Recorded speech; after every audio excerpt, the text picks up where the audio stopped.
Hello everybody, kia ora to you, and thank you for joining us for more Sky Broadband Rapid League basketball action. We are in Invercargill for this match between the Southland Sharks and the Canterbury Rams. Southland looking to improve their Rapid League performance. They have played 6 games, just won the 2, and the Canterbury team have won 3 of their 5s. Glenn Lamer's my name, Casey Frank alongside me. And I've enjoyed watching Canterbury play in this Rapid League competition so far. Casey, what about you?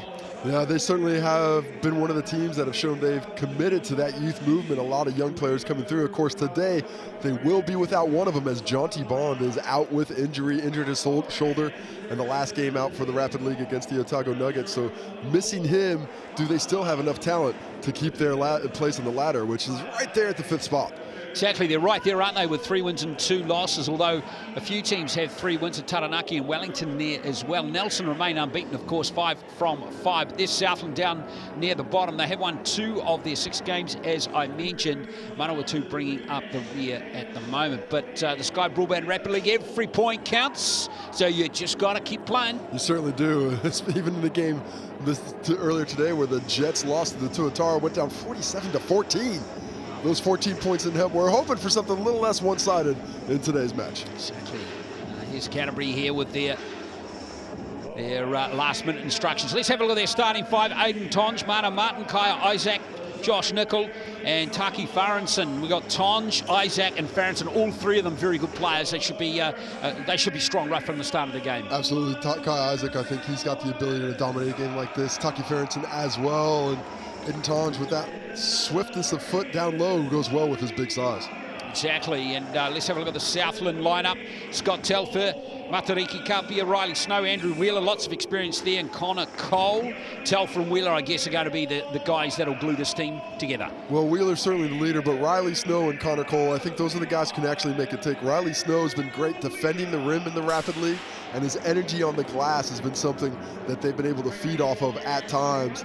If the Southland Sharks are going to come away with a win here, he's going to have a lot to do with it. As we take a look at the head-to-head, the Rams in a little bit better form than the Sharks, who have lost 4 straight. Top scorers, Mana Martin compared to Ben Hall, who's just filling it up right now. Riley Snow, you see, you mentioned him on the rebounds. Corbin Mason, his opposite. Not too much in the assist game, a lot of one-on-one. Scotty Telfer, just under 2 a game. And Josh Nicol on the single, thanks to the Chemist Warehouse, your partner for Sal's NBL and Rapid League stats this season. Indeed, Ben Hall not playing in this game today. Worth mentioning too, Connor Cole actually is #1 in 3-point percentages in the Rapid League at 42%. Not bad for a big fella. Soft touch.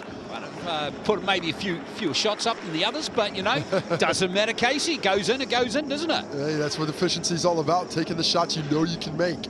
If all these guys who missed all the time would just take less, they'd be better off for it. Exactly. Connor Cole wearing 34 on that Southland team, so keep your eye on him as we get this game underway here in Invercargill. Thank you for joining us here on Sky Sport. Canterbury in the red and Southland in the orange. It's going to be the Rams with the first possession. 4-minute quarters if you haven't seen Rapid League before. And none of the starters in the Cells NBL Clash later are eligible to play in the Rapid League, as Nicol looks to open the scoring, overcooks that one.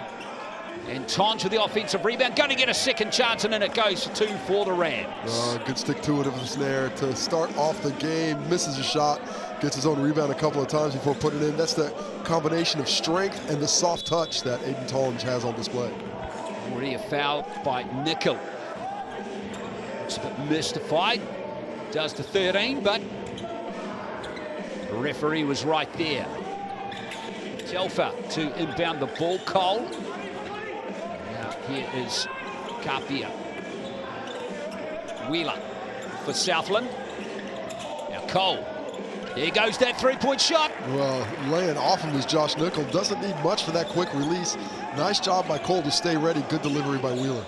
Nice energy into the paint from Canterbury, and that's a nice little fadeaway there from Farrenson. It was just too big, too strong. Once he gets that low, really attacked Andrew Wheeler, got into the paint, and then was patient afterwards for that finish with a well-balanced platform. Good solid start by both teams, though, in this first minute. Kapia, that's a nice drive to the hoop. Well, he really turned that corner with a lot of aggression. He did so with a purpose. He didn't look to kick that ball on, but attack the rim, and was rewarded for it. Good start by both teams. Southland 2 from the field, and there's Tonge with his strength on display. Just a bit worried was Riley Snow about the jump shot. That little fake got Tonge the space he needed for that kiss off the glass in his second bucket of the game. Wheeler. Well, the pass falls fortuitously for the Rams. Here they are on the fast break. Farrenson is fouled and he'll go to the line shooting two. In fact, it's Mana Martin who'll go to the Chemist Warehouse strike. A nice job by the Rams defensively, had active hands, knocked it off, and instantly turned that defensive pressure into an offensive opportunity. I like how Kaya Isaac gave that ball up earlier to Mana Martin, let the newly recognized under-17 tall black, gave him a little bit of time to work off the dribble and work for that attack on the rim. Having a look at these two teams before today, Kaya Isaac's numbers are really good in the NZNBL too. 11 points per game at 43%. He's getting 8 rebounds a game too. His numbers are excellent. He's a real solid player. You know, he spent the year with the Breakers in their wider training squad, but this young fella who I believe was mostly brought up in Australia before he came over to New Zealand with a New Zealand father, or I'm not sure actually which parent, but one of those parents, the Kiwis, but he's been a real find for them down in Canterbury as we see the Southland Sharks score. But Kaya Isaac, he looks like a guy who, to me, could be an Australian NBL player in the near future. Well, he's number 11. There's a three-point attempt, a really good one too from Farrenson. Kentucky Farrenson's been trying to get that three-point shot lined up in both the NZNBL and the Rapid League, and he'll be happy to see that early one go down. Nice strong drive there by Cole to the hoop. This is good stuff by both teams at the moment. Well, and a steal. Yeah, the quick steal there. Connor Cole does it from outside, does it from in, and the Sharks get another chance. Excellent entertainment so far in these first 2.5 minutes. Cole just picks up the loose ball, and, well, it really opened up for him. 2 more to him. He has 5 points. Good pass on the interior there. Nice footwork by Connor Cole to get that bucket off the glass to finish without dribbling. He's got 7 points now, and now here comes the Sharks once again on the run. Nice drive to the hoop, and there's 2 more. Very good basket by Quake Webster, who's out there now. Well, the Sharks are putting on some speed. The Rams trying to react. As Mana Martin drives in there, gets fouled by Scotty Telfer. But a nice response there by Southland, really picking up that pace, finding activity in semi-transition and early transition as well. Talk about Kai Isaac. Of course, his brother Tam is also in the Canterbury Rams squad too. His younger brother, but he's not going to be playing in this game or in the NZNBL today. But he's another good prospect too. And he's been solid across his minutes for this season. He was unfortunately injured this week with some kind of jaw injury. Hopefully it's not broken, because that could take a while to heal. But he's been important for especially the NZNBL team in his backup minutes off that bench as a steady hand offensively and a strong defender despite being so young of age. Martin has 3 points.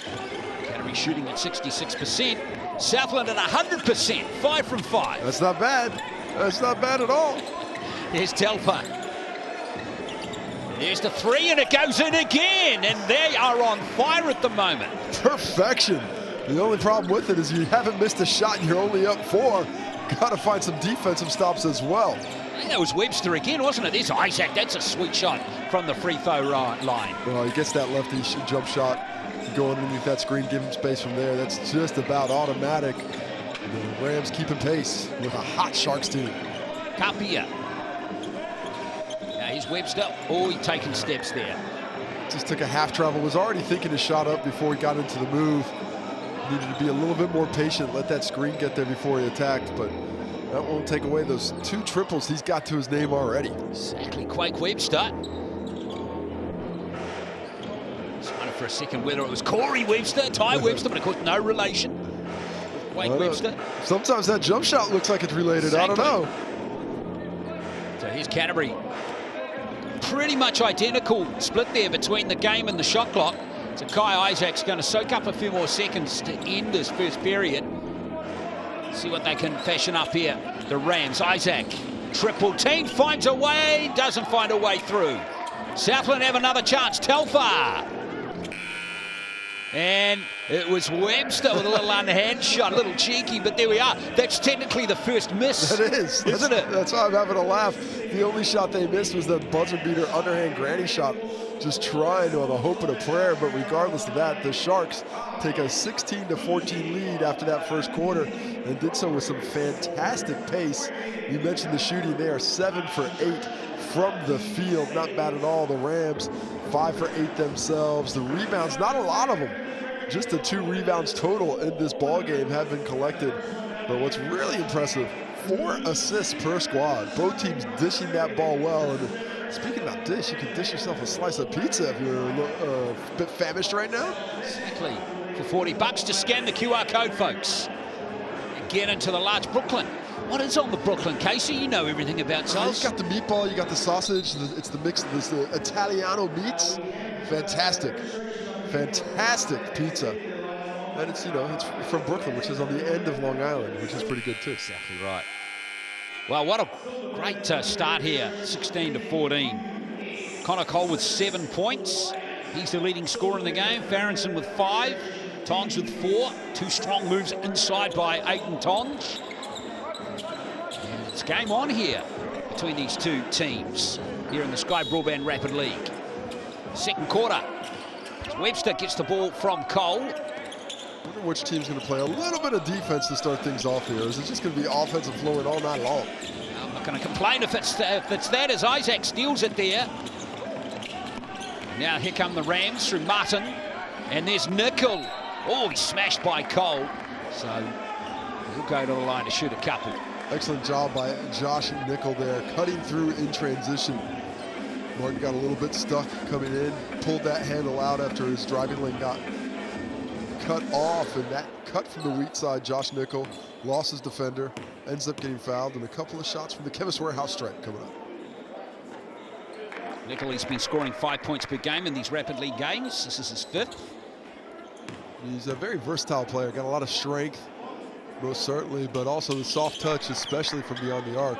Quick trigger if you leave him alone out there. Leads back to 1 for Southland. Canterbury have been in front. They're up by 3 in that first period. Now Telfer for the Sharks. Run out of room, has he? I think a little bit of a foul on the baseline. Okay. Yeah, going to be a tiny little push there from Mana Mutton. Good to see 16-year-old players out there. I know we've seen Jackson Ball from Hawke's Bay, Mana Martin. Both of them are off to Turkey. What a great opportunity. Jackson Kiss, one of the young stars as well. Jameer Reed has started a couple of these games off the top of my head, those guys. But I do think that this Rapid League activity, as we see the post move being missed there by Riley Snow, has really hastened the development of these young guys being able to play against much more qualified players and just play up against that strength and skill. What an opportunity to go for them to Turkey to play, or Turkey as it's now known for a World Cup. It's going to be awesome. Isaac misses that shot. Good rebound there by Farrington, and there's Cole snicking it out of Canterbury's hands. Yeah, Turkey's going to be a fantastic experience. Big lovers of the game of basketball over there. And it'll be eye-opening, the strength and skill with which some of these other junior national teams are going to be playing with. That comes up mid-year, and that New Zealand team named midweek, just gone.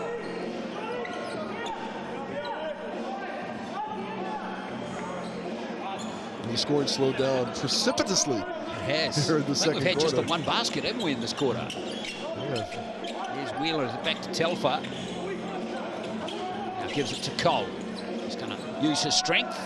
Overcooks it just a bit. Tonge with the rebound. Now Nickel. Aronson was cutting right down the paint. Didn't get the ball. Martin with the 3-pointer. That's a sweet shot from Mana Martin. Catch and release. Decent find by Josh Nickel. And Martin did not need a lot of space to get that off. The Rams back in the lead. Here's Telfer. Over to Kapia. Webster. Creates space for himself, then overcooked it just a touch. Illegal box out there. Josh Nickel just got a little too physical with Connor Cole. I did like how they were switching and really taking away any driving lanes off those on balls, but that switch eventually got them into a mismatch on the glass. Too handsy against Connor Cole, and he's off to the Chemist Warehouse stripe for 2.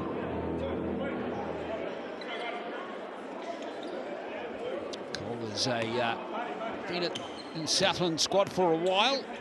It's his 6th season. Yeah, missed all of last year recovering from a knee injury. Yeah. So it's nice to see him back and playing with some nice form, especially from behind the arc. 25-year-old doesn't get the roll, and it's just nicked out of Wheeler's hands there. Martin was there to pinch it. So Canterbury still leading by 1 halfway through the 2nd period. Martin puts the foot down, and it's going to be Canterbury ball. Yeah, stays here. Nice speed coming off that on-by Tonge. Martin really turns the corner well, but Southland as a unit recovers nicely, gets a hand in, knocks that ball away, and most importantly, does so without fouling.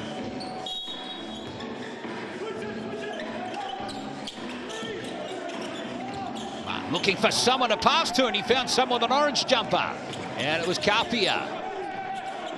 Smart play from Matariki Kapia. Webster. Little floater is good from the baseline. Webster showing off the full contingent of his moves. Had the triple, the deep 2, and now the runner game in that little in-between area. Don't say the ground is shaking under his feet. Well, I don't know, some defenders might be quaking just a bit as Q-Dub comes through. Nice one. There is Tonge, who was fouled there, and he's going to go to the line to shoot a couple. Of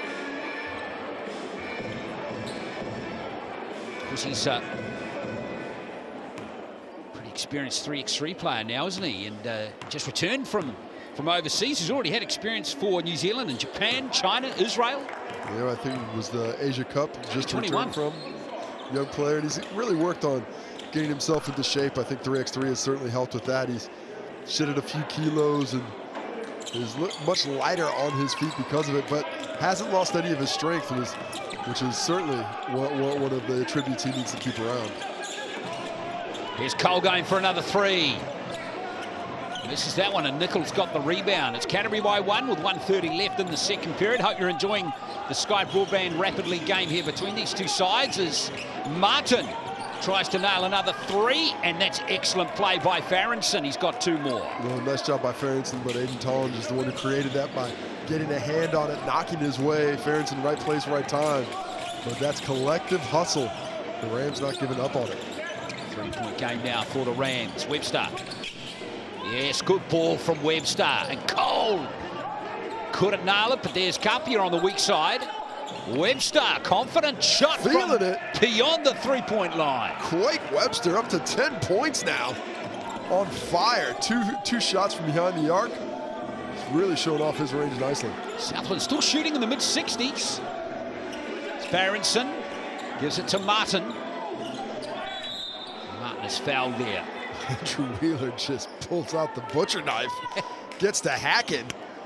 Nice move by Martin on the spoon move, created some space, and Wheels, one of the older players featuring in the Rapid League in his mid-30s. He's, of course, an assistant coach listed as well. It took the head coaching duties for a couple times, but this time he got beaten, and he was not going to give up that layup. Here is Martin. Doesn't turn 17 till the end of July. Still at school at Canterbury at St Thomas. Big rugby league school, that one, by the way. Good to know. I'm hoping he's staying away from that field. Well, clearly he has. You're a JTB, son. Exactly. You don't need any of that. Now here is Canterbury up by 2. Webster really exploding, and that's good play by Webster. Gets a foul from Josh Nickel. Webster's really showing some nice instincts here today. That push and transition there when he gets Kai Isaac on his hip. Just knows that contact's going to come, so he just gets that shot up. Putting Canterbury under a lot of pressure and looking to capitalize with another bucket to add to his 10-point total. She does. That's what I like about the Rapid League 2Ks. It's just young fellas like Webster just getting out there and ripping it. That's exactly what he's doing too. 4 for 6 from the field. He's got 1 assist, 1 turnover, but he's got 12 points now. We're going to player timeout here for the Rams. A little bit early, but what they did do is if they get a quick shot here, they flip the clock over. So they use the full 14, then Southland can just hold it for the last shot. But if the Rams here take a shot in 5 or 6 seconds, they're going to have 5 or 6 seconds in the Southland's possession to try and get 1 more bucket and turn this into a de facto 2-for-1 opportunity. Let's see if that emerges. Isaac and bounce it. Martin. Nice ball back to Isaac. There's a whistle.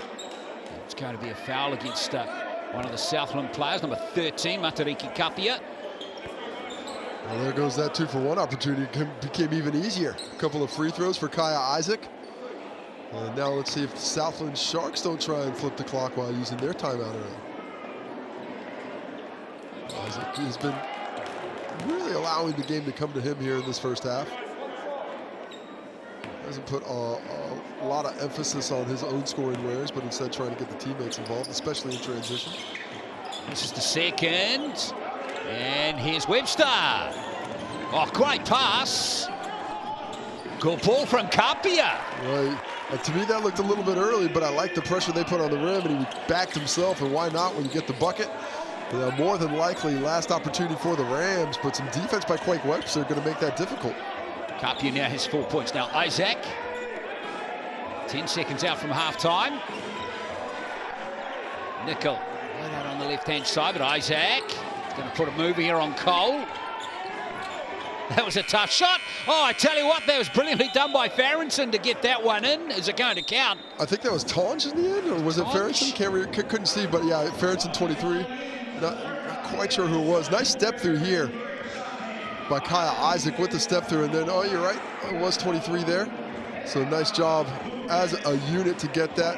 Isaac putting the pressure on the rim, and then Corbin Mason, number 23, ends up getting that tip. So nice job by him to be in the right place at the right time.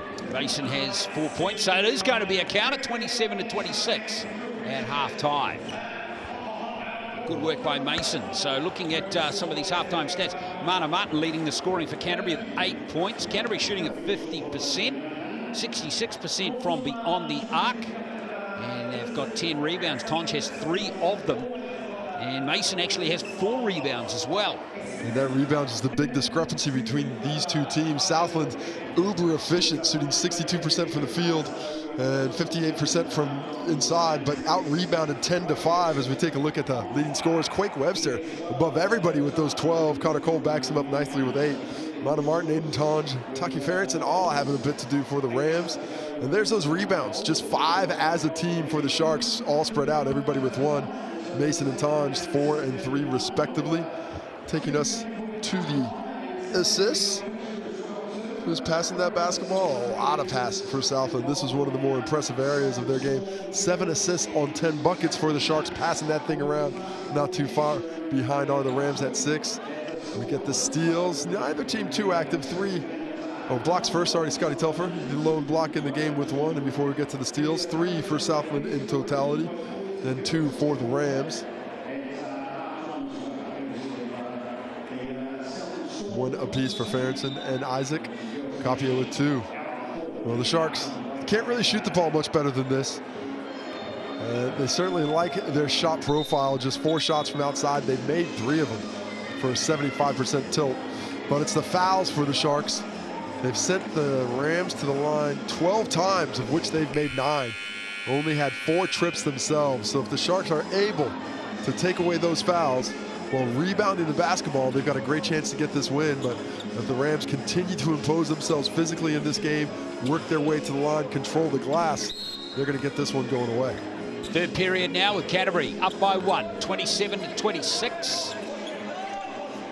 Martin over to Tonge. There's Isaac taking up position under the basket, but Telfer, there's another block for him, his second of the game. Great defense by Telfer. The Rams like that play. They start a lot of second halves with Isaac on that direct post-up, but did not work well this time around thanks to Telfer. Kapia looking for Riley Snow inside, couldn't get the ball to him. Now Webster, leading scorer in the game. Oh, it's a good ball, and Snow's fouled. Gathering that. Snow did pretty well there to haul that one in, didn't he? Yeah, well led by Quake Webster. Coming off that on ball and just puts it in the only spot that Riley Snow could catch it. No shot attempt on the play, but foul on the baseline for the boys in orange.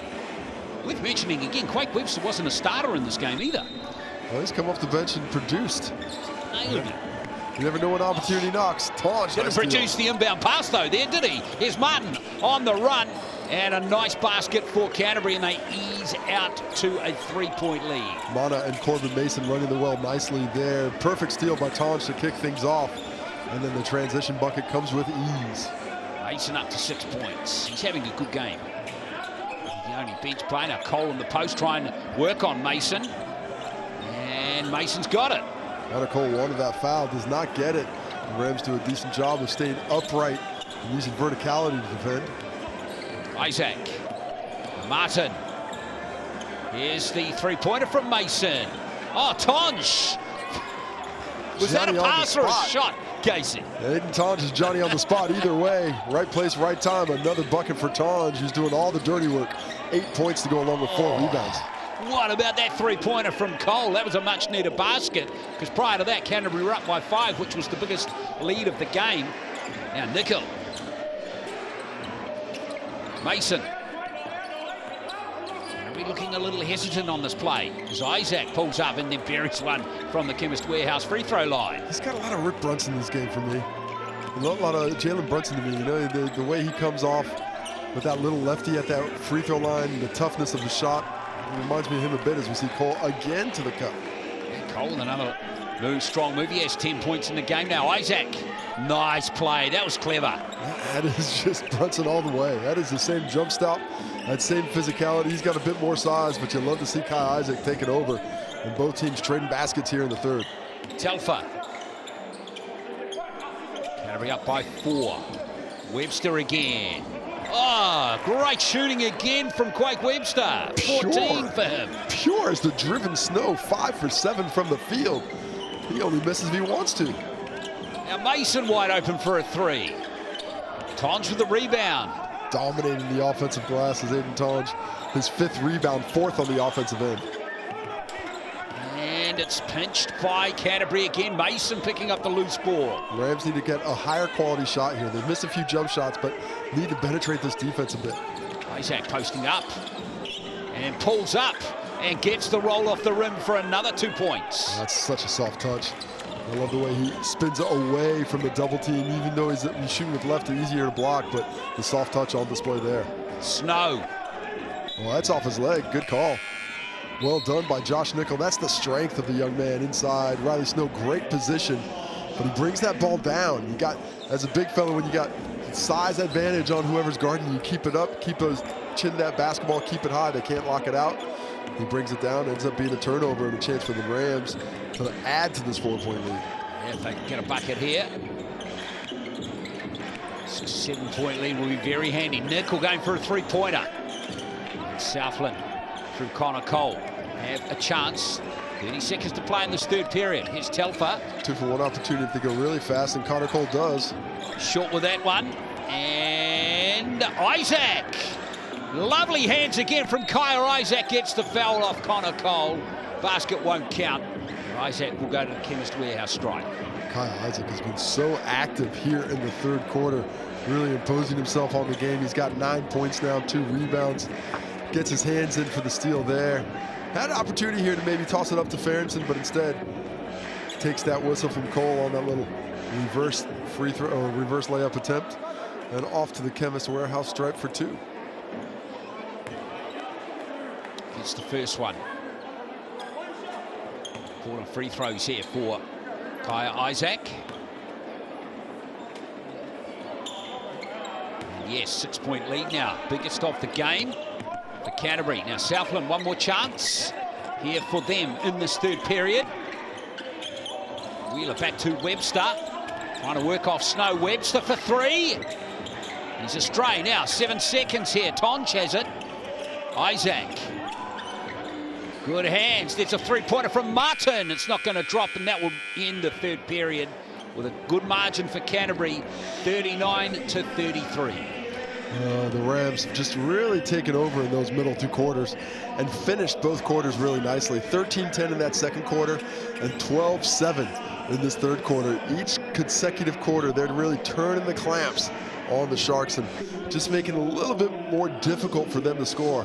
At the same time, looking much smoother on the offensive end. They've got 5 players with at least 5 points. Just Josh Nickel, the only player under 5 points, and 2 players on 1 player on 5, 1 on 6, 2 on 8, and 1 on 9. Really nice balanced scoring.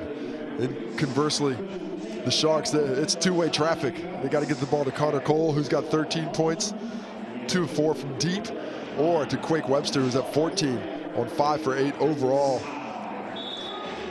if they are unable to get those two guys involved, they have just not found a lot of offensive opportunity today. Will they be able to get enough out of those two here in this final quarter to make some inroads into the 6-point deficit that they're facing with just 4 minutes to play? Canterbury well drilled again, as you'd expect. So 4 minutes to play. Southland looking to overhaul a 6-point deficit. They will have the first possession.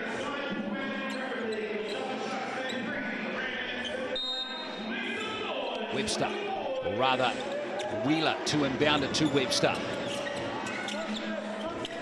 Cole over to Wheeler. I would like to see the Sharks attack the rim here early. Don't settle for the jumper right away. Cole looking to get around. The little hook shot is nice from Connor Cole. Well, not a lot of elevation on that running lefty hook, but he gets the bucket. He works the angles well against Nickel. Nickel. Oh, that worked out brilliantly for Josh Nickel there. He's going to go for a 3-point play. Well, Connor Cole just got a little bit greedy. Nickel with a nice move and dislodges him a little bit with the shoulder on this drive. Check out the shoulder. Well, Cole gets away with the first slap, but he got greedy. He went for the second one, tries to close that gap, and that's where the contact occurs. An end-one opportunity, the hoop, the harm, and a chance for the old-fashioned 3-point play here at the Chemist Warehouse strike. Which he takes. Canterbury up to 7-point game now. Nickel with that has 4 points. Bit of full court pressure too coming against Southland here as Webster brings the ball down court again. I like this pressure. Get them out of their comfort zone and force them to move a little bit more slowly, because the Sharks, they need to operate quickly if they have a chance to win. Well, that was a low percentage pass, but look, Southland fortunate to keep possession. That thing must have had eyes. That's the only that was getting through. Southland got to make this count now. Snow back to Telfer. Snow's going to post up here on Mason. Mason did great there. Didn't concede the foul, and it's been lost out of court by Farrington. Well, Corbin Mason probably could have just dribbled that one himself. Those are two very similar players. Both pleased with it. Love the defense by Corbin Mason down low. Thought he might have got away with a little added extra physicality when Snow tried to step through instead of put it up. That solid defense goes wanting because of the unforced turnover. Webster.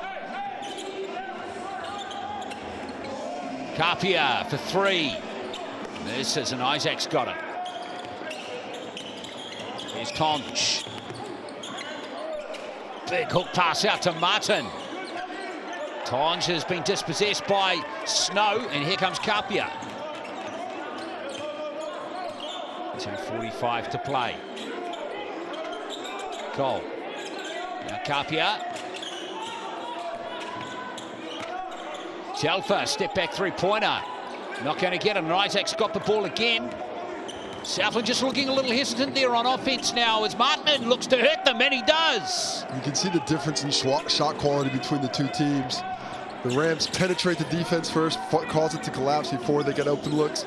The Sharks just kicking the ball around and hoping somebody stops guarding them without making that defense bend first. There it is again, right there. Same thing again, Casey. Just not moving that defense enough with the pass or with the penetration before they take those attempts. 10-point game. Now Martin from the same spot for another 3, and he's buried that one too. Martin up to 14 points. Beautifully created there by Kaya Isaac. Dribbling in, drawing the defender. You can't help from one pass away in the corner.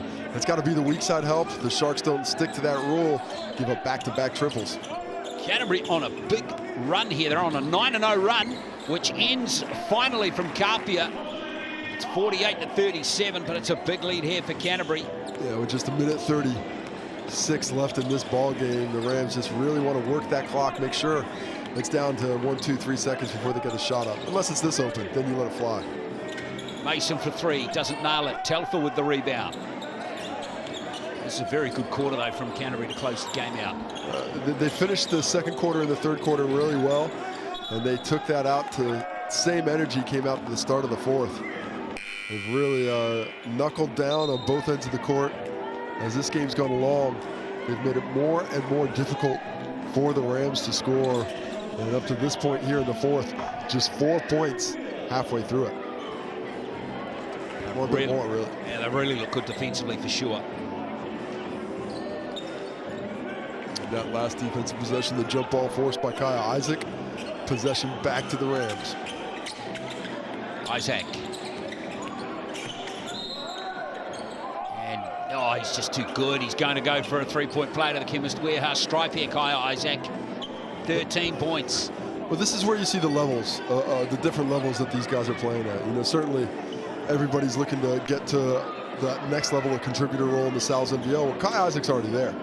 You know, he's putting up good stats when he gets the opportunity there, and you can see the control he has over his game. 11 points, 3 rebounds, 4 assists. Now on that bucket there, sorry, make that. That is now 14 points for him. So a really nice game that he's shown putting together once again. Telfer inside the last minute. Telfer gets a three-pointer, much needed for Southland. It gives them a little bit of a hope and a prayer if they can find some kind of turnovers quickly, but not applying the pressure. Content to let this one just finish where it is. Yes, indeed. Kaya Isaac and Southland holding off now. Wayward pass. Going to be Southland ball. Ferguson getting a little bit higher than Isaac would have wanted there. That ball didn't come through, and he kept on floating high. Ends up being a wayward pass. One of the last opportunities here for Quake Webster. 14 points. And we've got some off the ball foul action. I think it's Corbin Mason trying to squeeze that Riley Snow screen and does it a little bit too physically. Gets pinged with the whistle.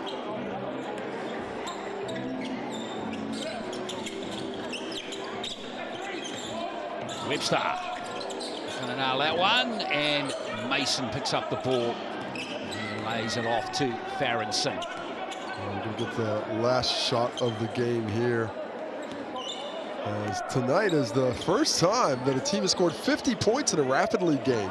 Nice. 51 for the Rams, season high on an offensive explosion that was done by a collective, and they're not done yet. Martin is fouled, so he'll go to the free throw line and shoot a couple. Impressive scoring display. Not a bad performance by the Southland Sharks. But this Rams team really working the ball well, played together as a collective. Both teams shooting over 50% on the day. But the Rams dominating the glass to the tune of 21-9. Martin gets the second free throw to 15 points. Oh, got the player timeout called. Gonna bring that ball up. The Sharks looking for one last bucket.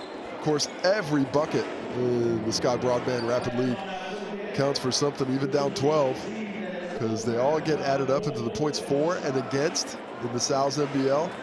The tiebreaker may just come into it a little later down the line. Probably not a whole lot of tiebreakers in the Sharks' future. No. But you never know. You never know. They might turn their season around. Yeah, it's how, stranger things have happened. Still early in the season. I mean, not many stranger things, but a few. Here's Telfer. What can Southland cook up here? Wheeler back to Telfer.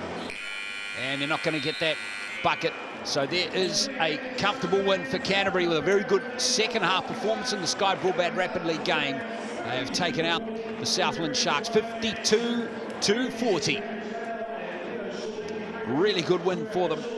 A couple of players really stood out. Mana Martin and Kaya Isaac had very good matches in this one, and so did Colin Webster. Yeah, we saw the top 4 scorers really putting it together, but it was the balance of scoring for the Rams that was so impressive, with all 6 of their players scoring at least 4 points, and on to the rebounds, dominated by the Barbecue Direct Rams. Mason with 8 of those in just 16 minutes. What a fantastic effort by them. Tollins backing up Ailey with 7. The passes, both teams passed the ball quite nicely. Really unselfish basketball. Kaya Isaac leading the way with 4 assists. Quake Webster with 3 for the Sharks. Scotty Telfer had that block to start the second half. And that was the only rim dissuasion we saw in this game. And there we have the steals, pretty even on the turnover front, but you see how many times the Rams were able to turn defense into offense because of those quick hitters. And all thanks to Chemist Warehouse for taking you through the stats tonight. Yeah, 100%. So there we are. Rams get the job done on the Sky Broadband rapidly game, winning this game by 12 points. Coming up shortly, we're having the Cells NBL clash between the two sides from here in Invercargill. That's in about 20 minutes. In the meantime, enjoy some Cells NBL highlights, which are coming up next here on Sky Sport.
Thank you.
Basketball is a movie, and every game is a blockbuster.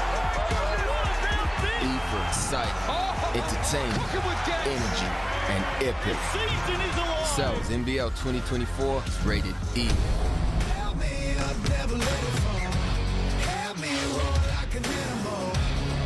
Back to the road. Watch out, 'cause I'm in my zone. And I don't care what you think you got. Well, hello there. Kia ora to you and welcome to Invercargill for Cells NBL action here on your Saturday night here on Sky Sport. The Southland Sharks up against the Canterbury Rams, all set to go in just a few minutes' time. Of course, the Canterbury Rams, the defending champions, starting to look a bit more imposing. Perhaps they were at the start of the season, having won their last two games. Southland still searching as we welcome you to the broadcast. And Casey Frank, welcome along, Casey. It's going to be a tough game based on what we've seen so far for Southland in 2024.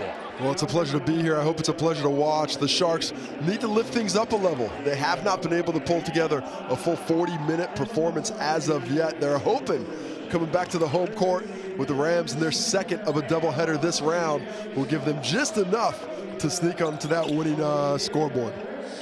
All right, let's have a look at the ladder as we come into this game. Of course, one game has already been played earlier today with Auckland Tuatara taking a comfortable win over the Manawatu Jets.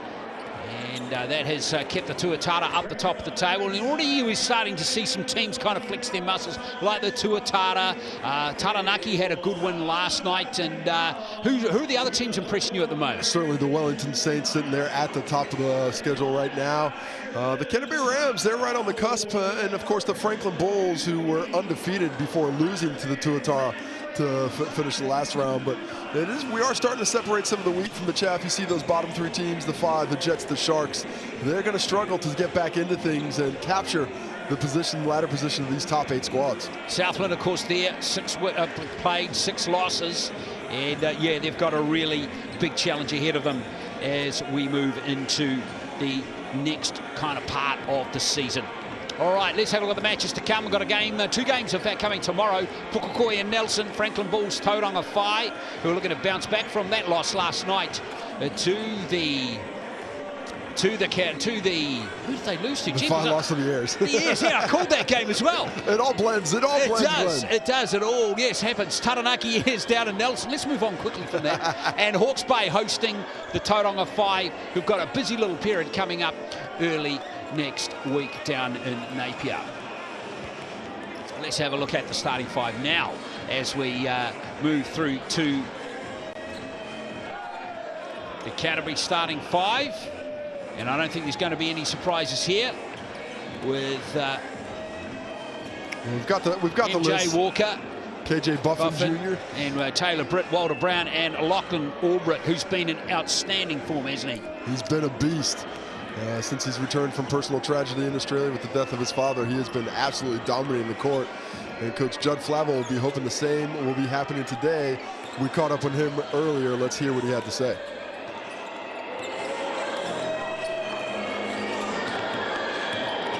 Well, Judd, welcome back to Invercargill. Quality win on the road on Thursday night. Has the team bounced back since then?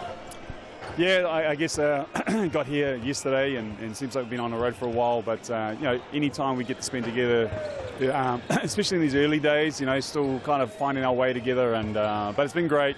I mean, looking forward to taking on the Sharks tonight, in which I anticipate will be a good battle with a team that is desperate for a win. So let's talk about that a little bit. You're up against a team, you'll be heavily favoured on record alone coming into this one, but you're up against a team searching for its first victory, and it's getting to that desperate stage. So what sort of challenge does that pose? I think it's still more about us in terms of, man, there's so many little things that we can fix and correct ourselves.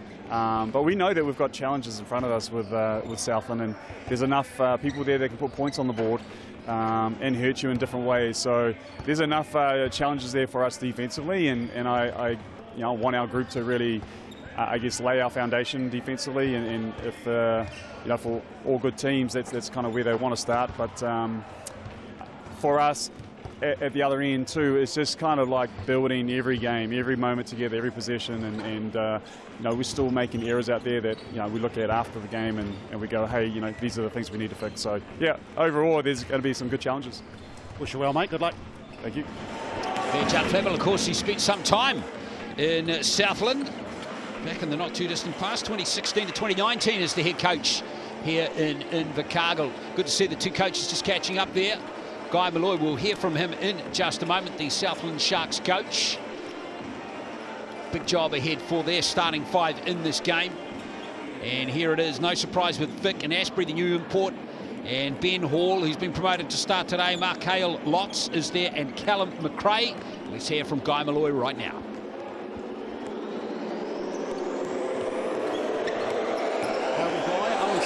Challenging position for the team. Tell us a little bit about the confidence in the camp and how the week's gone.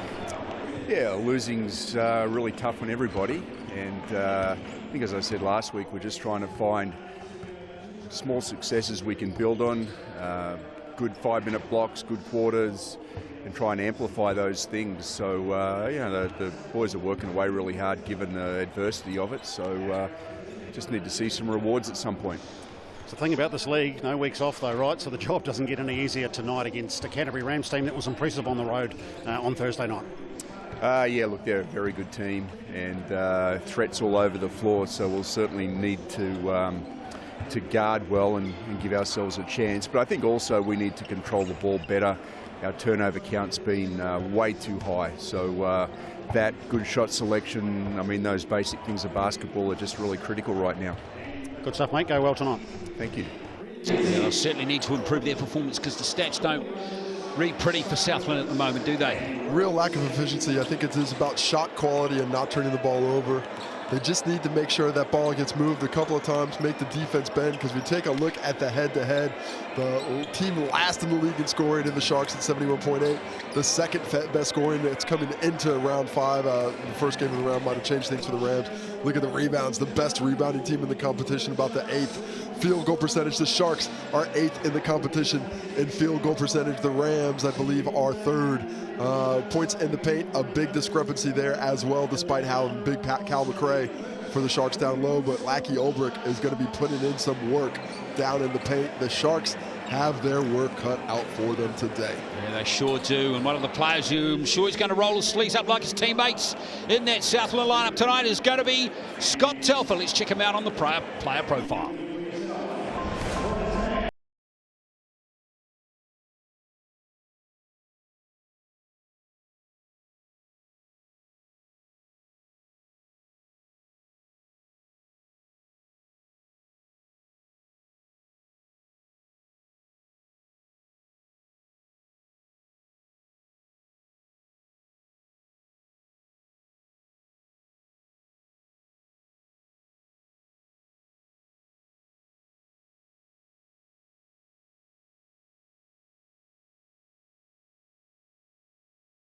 Yeah, just good to play on court, try to, you know, figure out what your teammates like to do or tendencies and where we all fit in. Talk to us about the prospects for the Sharks this year. Definitely make playoffs and probably just reward the home fans.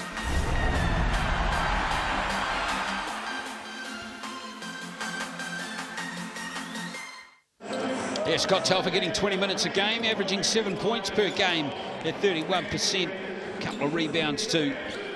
And he'll be keen, of course, to continue that sort of form and maybe even improve it as we near towards tip-off in this game. Well, Lockie Albrecht and MJ Walker have been on fire. Walker, of course, leading points per game in the whole NBL at the moment, just on 29, as we bring up the mixandpick.com poll tonight, folks. There you go, scan that QR code, have a crack at that, and it's the Rams 14 plus. I don't think that's any surprise at the moment, but get in there, folks. What is it? 8% of people think the Sharks are winning by 14. Maybe that's family. Those Southlanders, they are loyal. There's no doubt that is loyalty. 22% of people responding think it's that. I got to go with the Rams by 14 plus myself. Exactly, and of course you can be a winner if you get on there and scan on the mixandpick.com poll, and you can get in there and win via sales. Matthew Bathurst, Regan, Ashley, Hamish Dale are the referees for the game here in Invercargill. Be interesting to see what the Sharks come out with. It's always difficult when you've had a tough start to the season like this. 0-6 is not where anybody wants to be. But what is the Sharks' answer to this? They got to come out with some energy, some enthusiasm on their home court, see if they can't spark a little bit of home cooking as well, get the crowd behind you, but they need to jump out early. The longer this game stays even, I think the longer it takes for the Sharks to sort of take control, the depth of this Rams squad is probably going to start contributing to things to take over. Yeah, no Max Starling again tonight though, but still really good balance to their squad. And between Walker and Albrecht, 53 points per game they're averaging between them at the moment. Jeepers, that's a lot of points. And it's tough to pick your poison there. Who are you going to take away? MJ Walker, he's got the ability to score inside, outside, off the dribble, off the catch and shoot. Albrecht, turn and face off the rip. He can get you on the offensive glass. He can finish off the lob. I mean, a powerful offensive combination. And that's before you talk about the rest of the lineup that's still basically coming into their own and seeing how each other's going to play. You know, a guy like KJ Buffin hasn't really got it going yet. Taylor Britt, before the full contingent of players was there, he was averaging 20 points per game, so you know he's got that ability. And Walter Brown, of course, coming off a championship season with the Tasmanian Jumpers in the Australian NBL. He still hasn't really scratched the surface of what he can contribute to this team. I'm expecting at some point him to lift his play, especially on the offensive end. We know he's a great player, but I think he can do a bit more with the ball in hand as well. Yeah, Walter Brown, 7 rebounds per game. That's not bad. But for him, but yes, he's only outputting at 6 points per game at the moment. And you'd expect him to move forward there. Mikhail Lotz and Gerald Vick are key men in the Southland Sharks lineup. This is Asbury. You know, they're high on Caleb Asbury. They're hopeful that his injection in the point guard position can get them this ship righted for them. Of course, he's only had a limited amount of time with the team. His first game against the Tuatara was literally on the day he landed. So he landed straight from the airport, meet the team, off on the court, and that is not the recipe for success. Now he's blended in. Let's see if he can't have more an effect on the win and loss ledger.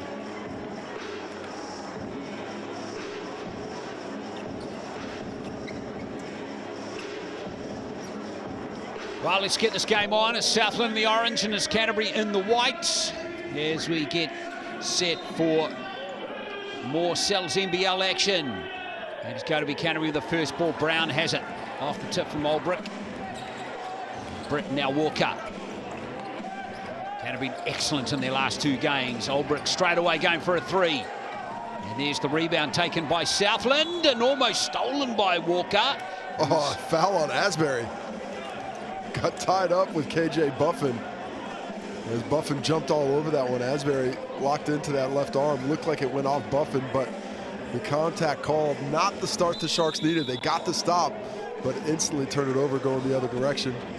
Just a quick reset, bring that shot clock back to 14. Now we're ready to go. So Canterbury to inbound it. Brown. Here's Albrecht. Again, creating space under the hoop. Nice defense there from Callum McCrane. How about that for an outlet pass? Great start for the Sharks. Ben Hall with the slam. The crowd loves it. Beautiful transition basketball there. Asbury with a fantastic outlet pass to get that too. So what a way for the Sharks to start. Fantastic. There's Walker. Looks to create again. It still will be Rams' ball. Well, this is the best the Sharks have looked this season. I jest. They did lose in overtime their first game of the year against Otago. That's the closest they've been to a win. But the start's so important for them. Nice energy. They need to maintain this level of energy and enthusiasm for 10 minutes. Holbrook getting it out to Buffin. Good pass. Nice rotation from Buffin and Brown and Britt. Lovely little left-hander right on the shot clock expiration as well. Well, you love to see that ball move like that. And then Taylor Britt, great awareness at the end of it. He had the mismatch with the size that was on him, so he blows by him for the finish. Asbury. See what Southland can work up with their first proper play here. Now, McRae trying to work on Albrook. Little left hand, and it's taken away by Walter Brown. Now Britt over to Buffin for three. McRae with the rebound for Southland. Well, they missed Albrook running that lane. Would like to see that kicked inside of the big fella. But a decent look goes wanting for Buffin there.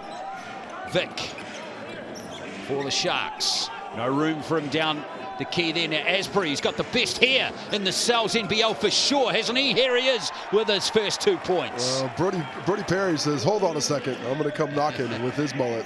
Dan Green is up there as well, but Asbury not too bad. Nice finish there, though, to give Southland the shot, the 2-point lead. So there you go, folks. Casey Frank does not agree with me. I'm out on that comment. There's a foul as we see Britt driving. And we'll go to the Chemist Warehouse strike for 2. Well, Taylor Britt coming out aggressive early in this one. A couple of drives to the cup. First one got him 2 points. This one gets the whistle and a trip to the Chemist Warehouse stripe.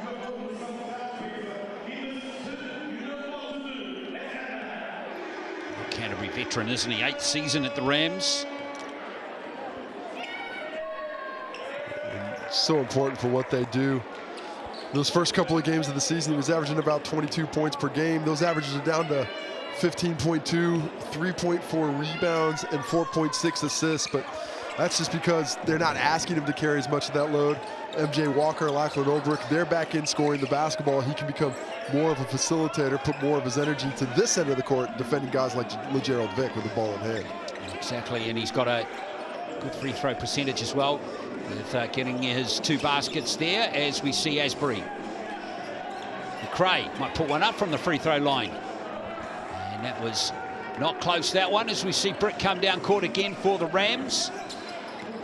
Working off Albrook. Plenty of space there for Britt. Nice drive, 2 more points for him. 6 points for him. The easy drive. Nobody steps up after he comes off that on ball. Straight down Main Street for 2. It's Britt 6, Southland 4 at the moment. Lots can't get the 3. Uncontested rebound. Here comes the Rams. Albrook has it pinched out of his hands. Oh. Without the basketball. That kind of season for the Sharks. Malkael Lotz does all the work, doesn't keep it. Just 10 seconds left on the clock now for the Rams. Probably sums up their season with that play right there as Albrook misses the 3-pointer. See what Southland can do on this play. High off the glass, the ball doesn't drop there for Vic. Well, there's another steal, but loose from Canterbury to start this game as we see Southland come down court again. The Rams playing much looser than I at first expected. Not quite locked in, which is sometimes what happens when you're against a team that you're a heavy favorite against. Lots. Nice pass into McRae, and McRae's fouled as the 2 goes down. Well, a lack of definitiveness on what was going to be a double team coming there against Malkael Lotz. They have Taylor Britt on Malkael Lotz. They can't guard him one-on-one. So Olbrich's ready to double, but he doesn't come quick enough, and that allows Cal McRae to come step right here at the dots, get that catch. Nice pass by Malkael Lotz, and good finish by McRae going to the rim with strength. Love that interior passing, like that patience from the Sharks. They need more of that to be successful.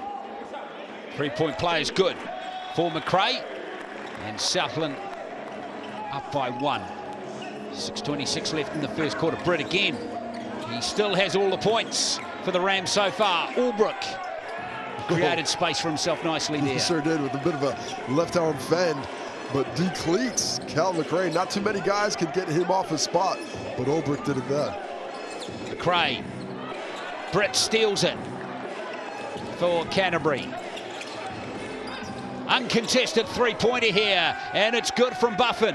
all by himself in transition. Lack of communication on that transition from offense to defense, and the Sharks pay for it. 4-point lead now for the Rams. First points of the game is for KJ Buffin. And Oldbrook, good defense there not to concede the foul by the Rams. And Buffin and Mulbrick coming together to take that opportunity away. Britt, lane shut quickly, didn't it, for Taylor Britt? And it's going to fall for Lots. Well, Vick it is, coming down court now. Kicks it out for Hall. Nice fake here. McRae. Not enough movement when McRae gets the ball in the post. They really expect him to do a lot of it on his own. He's able to get the roll there, spinning back from the baseline. But when he gets those catches, he's dribbling in. You'd like to see multiple cutters through so that second line of defense can't just line up against him. Buffin looking to explode, and he's fouled. Gets hammered by Lots. Drifts through Lots, gets by him, and just gets mashed from behind as he tries to lay it up. Doesn't get the bucket, but gets the harm off to the stripe for 2. So Markel Lots has given AJ Buffin a lot of extra attention, ran by him there. Hey, we see the return of Alonzo Burton as well. He has missed a bunch of this season with a hamstring injury. A little bit of extra depth, and certainly the shooting that he brings to the forefront is promising for a Sharks team that has struggled in that area. Of course, they're still expecting Brandon Inger from England, playing his season over there. And the talent infusion he's going to bring is going to be important as well. Buffin with 2 free throws. Canterbury up by 4. Good to see Burton back. Southland have really missed him as Asbury. Telfer out there too. Now McRae.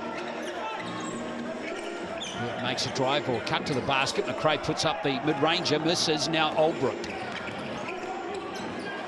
Oldbrook again.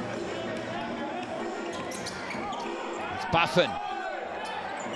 Doesn't get it to full. Asbury now on the fast break. It's such a mismatch there. We just need to be a bit more patient. Burton almost has it tipped out of court. Here's the three-pointer. Not going to drop here for Vick. McRae, great job to get the offensive rebound. Oh, and he almost has it stolen there by Canterbury and Britt. Well, anytime there's a mismatch for McRae, he's just got a big advantage. You know, I mean that literally and figuratively. He's a big man, isn't he? He's a massive, massive human being. And Oldbrick's got the size to contend with him on the glass, but when you get cross-matched and you've got a guard or a wing trying to keep him off the glass, that is just not going to work. Southland here. Telfer working off McRae. Just gets the shot away in time. Oldbrook again. That's the shot that the Rams are forcing him into. They're willing to give him that 15, 17-footer, especially late in the shot clock. Isaac out there now too for the Rams as Oldbrook double teamed, and again an ambitious pass from Oldbrook. Southland done pretty well. Just a bit lackadaisical are the Rams right now. I think they need to be more definitive what they're doing. They're playing into the Sharks' hands at the moment. And McRae giving a good account of himself early in the game. Asbury, nice drive to the hoop, has it pitched out of his hands though, and now Canterbury on the fast break. Britt, here's Oldbrook. And it's lost out of court, no foul. Yeah, I like that no call. Looked like he was straight up. He's in the no charge circle, but it was legal contact.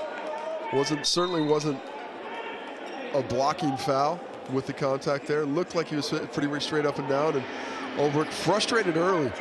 A few turnovers for him. He's 1 from 4 in the game, Casey. It's a percentage he'll want to improve pretty quickly. No doubt, but I think it's the turnovers as well that he'd probably be a bit more concerned about. That's his second on consecutive possessions. See if Southland can take advantage. Burton over to Telfer. Tipped into Vick's hands. He's posting up here on Walker. A little fade away from Vick. That was unlucky. Oldbrook with another rebound. That's his 3rd of the game. And this is what he's so good at. Look at the versatility he has, the ball handling ability and the break for a guy who's 6'10", 6'11". Mismatch down low, but you can't get it to him in the right spot.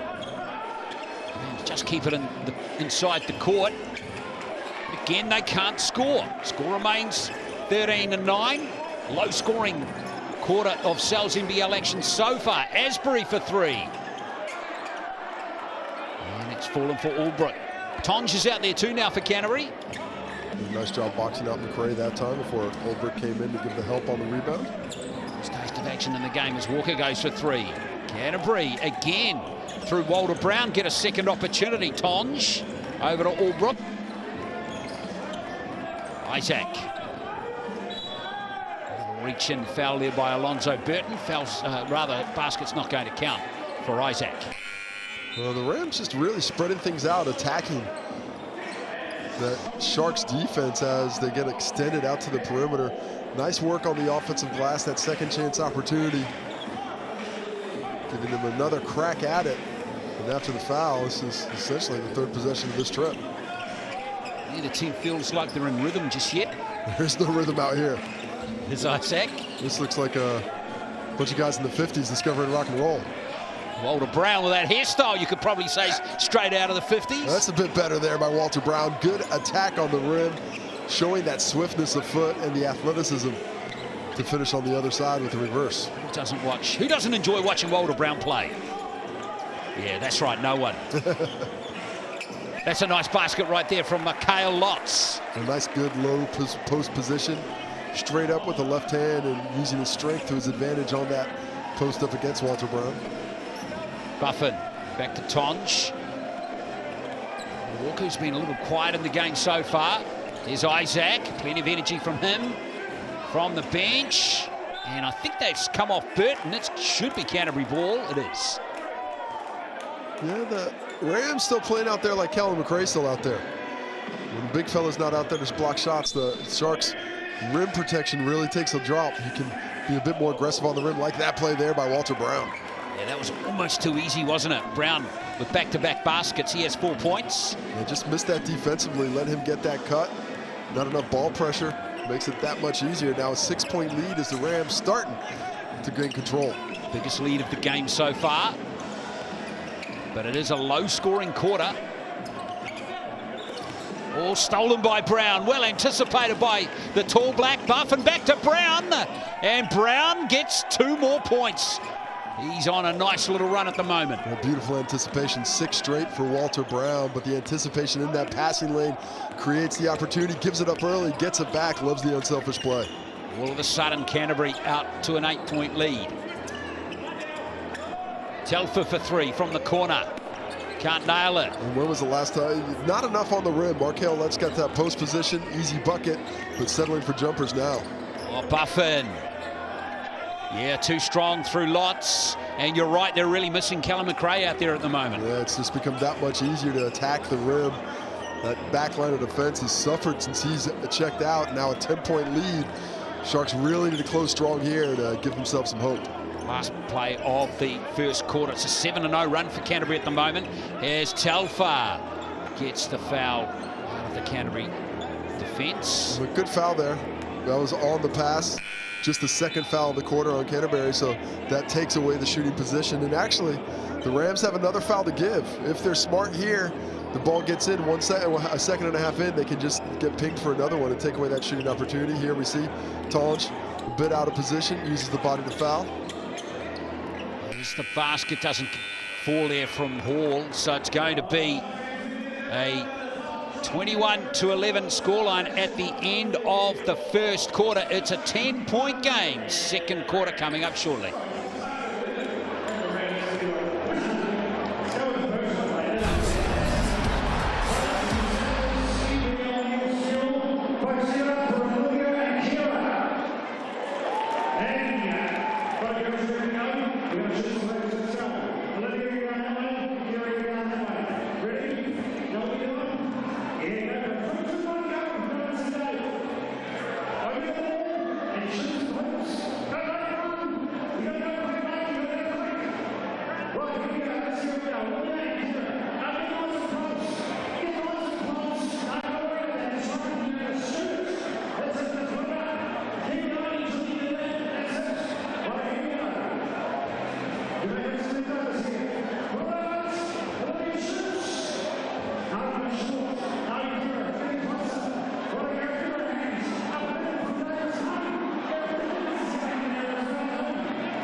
Well, it's 21-11 after the first quarter between the Rams and the Sharks. Canterbury leading the game. Leading scorer is Buffon with 7. Britt, 6 points in a row to start the game, and Walter Brown pretty much 6 in a row to start or to end the quarter. And it's Callum McRae with 5 for Southland after the first of the 10-minute periods. Lachlan Ulbricht's been controlling the glass. 5 rebounds for him. Caleb Asbury out of the point guard positions grabbed 4 of them. But in that first quarter, it's about the percentages. Just 29% from the field for the Sharks and 47 for the Rams. That's the difference in the ball game right there. Exactly. Now Buffon posting up on Vic. Too strong, KJ Buffon. Well, they keep getting these wings on KJ Buffon, and he's got good size. He's a bit of power forward, a bit of small forward as well. And he's taking advantage when there's a mouse in the house. Vic. McRae's lost it. And almost got it back, and almost not. Well, Farrington has it, who's out there now for his first taste of action. Brown! I don't know if that was a pass, pretty sure it wasn't. Here's Ulbrich. Well, gets the mismatch in the post again. Buffon has just feasted on those. How about the ball movement from Walter Brown there? That's a good pass from Isaac. Well, look at it. Buffon gives it up early out of the post, and the ball finds him back. Extra pass by Walter Brown. Kaya Isaac with a nice drive and a nice dish, showing he's got the ability to find his teammates off the bounce. Buffon has 9 points now. Ball looking a little uncertain. Not much movement from Southland on this play. Doesn't need to be. That layup missed though, and Vic has it back again. Doesn't drop the 3. Gerald Vic 0 for the day right now. He's 0 from 3 from the field. Make that 0 from 5 now. Nice fake at the 3-point line there from Farrington. And that one's going to fall for Brown. Offensive rebounds really coming to the forefront for the Rams. Isaac can't nail that one. Yeah, how many offensive rebounds? Just 1 for Southland. And 3 now for the Canterbury Rams. McRae's just a touch too strong to support it. He probably thought of done a bit better there. Now Brown for 3. Beautiful find in transition. And the 4th offensive rebound for the Rams, who just collected them now here in the second quarter. Buffon goes for 3. Yes, he's starting to flex his muscles. Timeout called by Guy Malloy as Canterbury race out to a very comfortable lead. Wow. 17-point margin. It has not been a great start to the quarter. 7-0 to kick off the second quarter. The Sharks scoreless, unable to find any kind of rhythm offensively. And the Rams starting to go from strength to strength, inside, outside, however you want it. They're willing to provide it to you. Well, what's scary if you're a Southland fan, folks, with a 17-point margin, is between them their heaviest scorers up to this point of the season. Walker and Ulbrich have only got 2 points between them. They haven't yet gotten involved in the game. MJ Walker, I don't even really recall him shooting. I think he's only got the 1 shot on the day. Let me take a look at it. 0 for 2. Yeah. MJ Walker. And I got a secret for you. He's going to end up on at least 20. Exactly. He's going to find a way. And Ulbrich as well, you would have to think. He's, what, 1 from 4 from the field too. So, but doing it defensively. The Rams are doing it on the other end of the court. The ball is finding the energy right now. They're passing it around, but they've held the Sharks to just 25% from the field at 5 for 20 and 0 for 5 from beyond the 3-point line. And you know what too, Casey, if you're Judd Flavel, you know, you mightn't be happy with what's happening other end, but if you are really happy when your team plays with a bit of heart on defense. Hey, the offense that comes and goes, you know, if you're getting good shots, as long as the way you're getting to those shots is good and they're open, you're happy with it, because you can't make them all. But you can always work your tail off on the other end of the court. As Markel Lotz hits a triple after Buffon fell down there trying to help middle. So a wide open look gets rewarded. Well, the Southland Sharks needed that from Lotz. Now Buffon, look at that. He had all the time in the world to size that up. Britt's got the offensive rebound. Now Ulbrich thinks about a 3. Brown does go from the 3-point line and he misses. McRae's got the ball for Southland. Bit of pace there from Vic. Yeah, there was about 3 steps in there, and then he shot the layup that ended up a little bit short of the rim, but the whistle was eventually blown. And just a bit too many steps. too many. Maybe 2. 3. Let's see if Canterbury can get there. Defence working and get Oldbrook a bit more into the game. Doesn't need to as he provides for Brown. Lovely little no-look pass. Oldbrook. Oh, rejected. There's a lot of contact there. And then Southland throw it away. And in the end, it's not going to be Oldbrook's night so far. He keeps missing. Well, the size of McRae is affecting Oldbrook. You know, it's not too many times he comes up against someone who's got 3 or 4 inches on him and 20 kgs. Nice basket there from Asbury. A little 5-0 run from Southland. This little reply. Playing stout defense at the rim, but the Rams just need to start making some shots. Trying to get around Hall. That's a nice fake from Buff. And this is beautiful ball rotation. Look at that. Barronson for 3. Sweet basketball there. Man, that ball is getting through some hands. Just a complete lack of selfishness from the Rams as we see an unfortunate foul there for Buffin. Just a little too aggressive, but everybody's looking for the next great shot. Nobody's really forcing anything. And at times, I think this squad right now, especially in that first quarter, was a bit too unselfish. But now, that ball, you know, it's a bit of a cliche, but the ball finds energy. Keep working it around. You keep moving, you're going to get that look eventually. Brown checks out of the game for the meantime at 6 points. Back in comes MJ Walker. How about KJ Buffin up to 14 now? He's 5 from 8. 2 from 4 from beyond the arc as well. Asbury, that's going to be Southland ball. And you see the difference on the on-ball defense between these two teams. The Rams, aggressive, forcing Asbury to go back towards half court. The Sharks, very passive. Everything's drops. Of course, you do have to be in that with McRae, but it's allowing the Rams to really get ahead of steam and enforce their will on the offensive end. Burton, mid-range jumper is good. Alonzo Burton. Oh, they've missed that. They have needed his shooting stroke this season, and that is a sight for sore eyes for Coach Guy Malloy. First 2 points of the game for Burton. And there's a rebound for McRae. Asbury. Nice ball out to Lotz. And McRae wants to take on Albrook again. And he works it out nicely, does Callum McRae. Well, I saw Lachlan Albrook setting up for that contact from Callum McRae on that drive down the lane about 4 steps early. And look at this nice little comeback by the Southland Sharks, putting together some buckets in consecutive use. The step through, that's the most aggressive we've seen Callum McRae look today, as they pulled off a 14-5 start to this quarter, have the Southland Sharks finding a little bit of activity, make that, sorry, a 9-5 run to start this quarter. Good stuff from Southland. And McRae in particular, 7 points for him, 4 rebounds. And he's going to have to continue playing like this right the way through the game, Casey.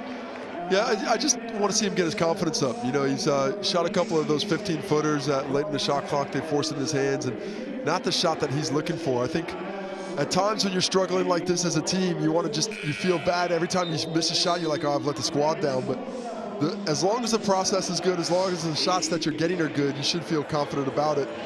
But the big key for this Shark squad is just finding somebody to knock down those triples. Alonzo Burton hopefully is able to get outside and get a couple more looks from deep. Yeah, the Sharks only have 1 3-pointer in the game so far, 1 from 6, and it was Lotz. And on that wide open shot where KJ Buffin had fallen down, so. Need to lift their output in that area for sure. But they've shown a bit of resolve, has Guy Malloy's team. And a bit of pressure up the court here by Asbury. I like this. Just don't let the Rams get too comfortable. His lead of the game was 17. As Buffin finds Oldbrook in the low post, trying to work on McRae. And again, McRae does the business. Unfortunate that Southland didn't get the ball there. Nice drive from Walker, and he's going to go to the Chemist Warehouse stripe for a 3-point play. Well, I think the foul was away from the basketball after the shot. So I think it's going to be bucket and the ball on the baseline, unless they're calling a 3-point play. But it's this push from behind. Well, we see this little dish up tied to MJ Walker. He comes through, but it's that push when Mikhail Lotz comes through on Oldbrook afterwards. Yeah, well spotted, Casey. So I think that's going to be count the bucket, ball on the baseline to the Rams, and unfortunate for the Sharks, just had something going with the energy, and now a chance for a 4 or possibly 5-point play on this trip down the court.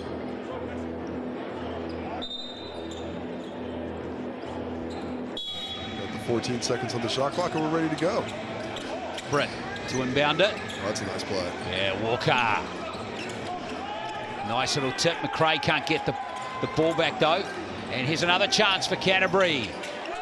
Just feasting on the offensive glass like it's an all-you-can-eat buffet. Exactly. Oh, watch out. Lachlan Albrecht cannot buy a whistle. Nice contest there by Big Cal McRae, but a little bit of contact, not to the liking of Albrecht. Almost reached in frustration there as McRae just delays it. Albrecht gets his own back there though. Down comes Lockie Albrecht. 1 from 7 in the game. And he gets the whistle finally. Determined on that fast break. Man, just a mouth-watering skill set on Lachlan Albrecht. You see that possession. He misses the dunk on one end, gets back, gets the block, retains possession, starts the break, dribbling down, takes the point guard one-on-one, gets the foul and one. I mean, how many 20-year-old 6'10", 6'11" bigs put together sequences like that? Very impressive for this young fellow. And look, he's a competitor. Look at it. You can see it in his eyes, can't you? He's enjoying his basketball. Remember, he just played for the Illawarra Hawks this season too. Featured in 31 of their 33 games. Only averaged 11 minutes a game. Court time though. Had great minutes early in the season. Looked great in the preseason blitz. Looked like he was going to be, and had fired up draft boards on the NBA draft. Was up to a top 35 prospect, I believe, in the draft for this year. Playing time got a little bit harder to come by. You know, it's a bit different playing in the Australian NBL. There's a lot of physicality. When you're 20 years old, those big, mean old vets, they take advantage of you. And so a bit of a learning lesson there, but I do see an NBA chance on this young man's horizon. Interesting. Well, of course, the Hawks started winning too, didn't they? I guess with their existing roster, so it made his minutes a bit more harsher to come by. Now, Southland need that. Ben Hall drops it down as Taylor Britt slipped and fell. He was just trying to get across it and just completely falls down, slips on the ground, and Ben Hall does what you do. That's what you should do. Immediately takes advantage. You'll see it here. See Taylor Britt just slips and falls in the corner. Ben Hall all by himself. Nothing but nylon on the triple. Of course, Hall is a former Canterbury player. So the lead is 13.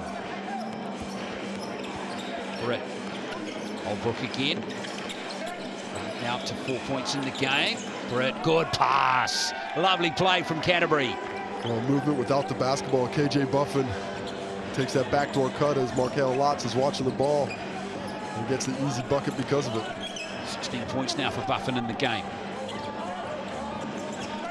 So starting to show that he earns his money. That's a nice pass from Burton. Now McRae. First lap doesn't fall. Albrecht another rebound. He has 7. I think that was a block as well. Nice little fake at the three-point line there. Again, excellent rotation. Beautiful passing. There's Walker. And, you know, you don't get the bucket there, but you love that process. You love to see that ball go through hands and a wide open look for your best scorer at the end of it. All can't go back-to-back from the three-point line for Southland. Albrecht is a hoover for the rebounds right now, up to 8. And we've got a foul against Southland here. 3:08 to play. Of course, the Rams doubleheader this weekend, but not too much of a break before they head back Thursday night hosting the Otago Nuggets. Oh yeah, and tickets are sizzling there. There's only 200 tickets left, Casey. I'm surprised there's 200. That gym sells out fast, so if you want to catch Ty Webster in town this year. Webster on Webster again. Well, not this time. The other C-Web's going to play for the Tuatara, but exactly. The only T-Web you're going to see this season in Canterbury.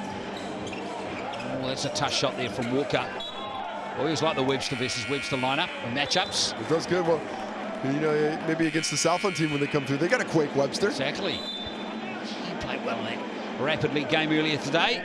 Shot the ball very well. You can see what you have him in as we have a timeout now for the Sharks. Just want to discuss things. Finished strong here in this last 3 minutes. You know, they're not too bad defensively. They've held the Rams to under 40 points. with 3 minutes to go. But offensively, right now, beneath the low water mark on the season for the Sharks and for the league is 24 points, of which they managed just 24 against the Tuatara in the first half a couple weeks ago. So they're looking to get a few more buckets so they're not making more history in the wrong direction here to tonight's game. It's very important, this next 2 minutes 54 seconds for the Sharks. We just got to find some positivity. You know, they've lifted that field goal percentage up this half. It was languishing down at mid-25s. It's up to 40 now. They've had some decent open looks. That ball's moving.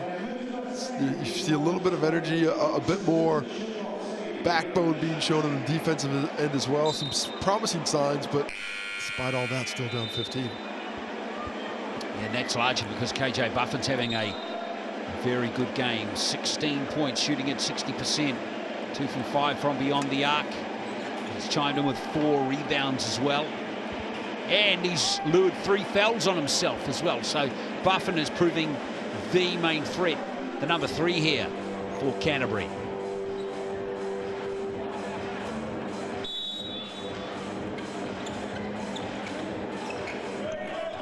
Telfer.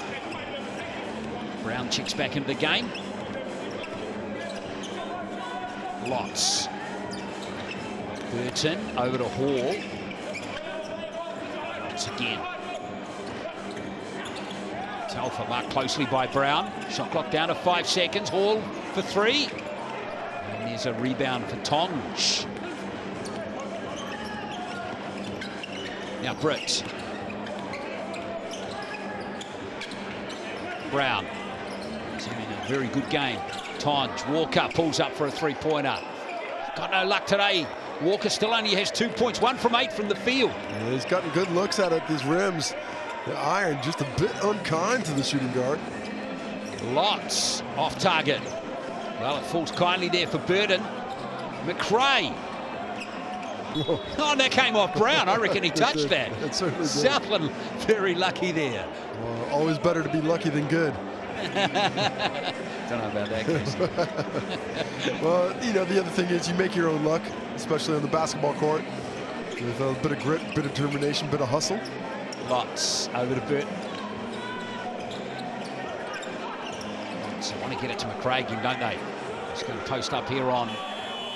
Oh, the shot clock expired, and Britt comes away with it for Canterbury. Walker. Britt again. Brown and Telfer came in and jammed in there on Walter. Brown concedes the foul.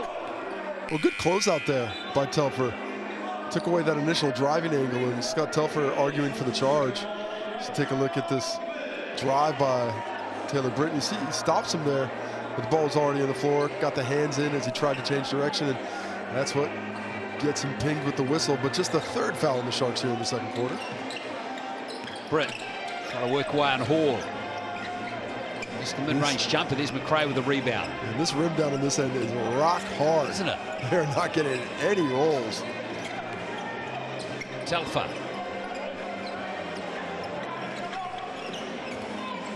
Vic again. Trying to create some space for himself. Telfer. Shot clock down to 5. Telfer's lost it. Disappointing offensive play there from Southland, you'd have to say. Buffin really hurts them, and he does. KJ Buffin having himself a half, up to 19 points now. 7 for 11 from the field, open 24-7 with shots like that.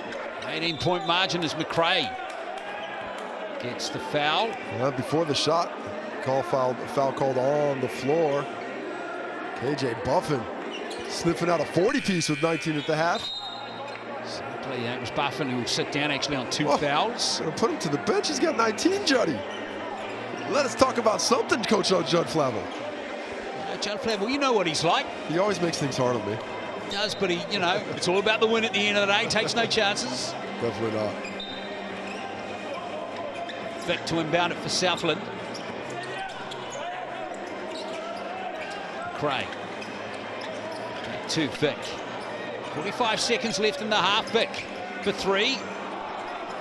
Doesn't drop. And out. Oldbrook again, another rebound for him. He's got 9.5. Brown, lovely lob pass into Brown. Oldbrook. The display of skill is just impressive yet again. his 9th rebound of the ball game, his first assist on that Walter Brown layup. Nice job running the lane by the young fella. McRae doesn't take the shot. Thinks about 3 there, Callum McRae. There's a little teardrop, not going to fall there for Telfer. So that's the shot clock. There's still time on the clock, though. Nice job by the Rams not to stop playing. Here's Walker. Can't nail a 3-pointer at the end of the half, but it's a big margin for Canterbury. You can see that score there, 43-23. Quite the half there for KJ Buffon with 19 points. So Canterbury, the defending champions of the NZNBL, flexing their muscles here in Invercargill. They lead by 20 at the half.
Half-time here in Southland, in Invercargill, in the NZNBL match between the Sharks and the Rams.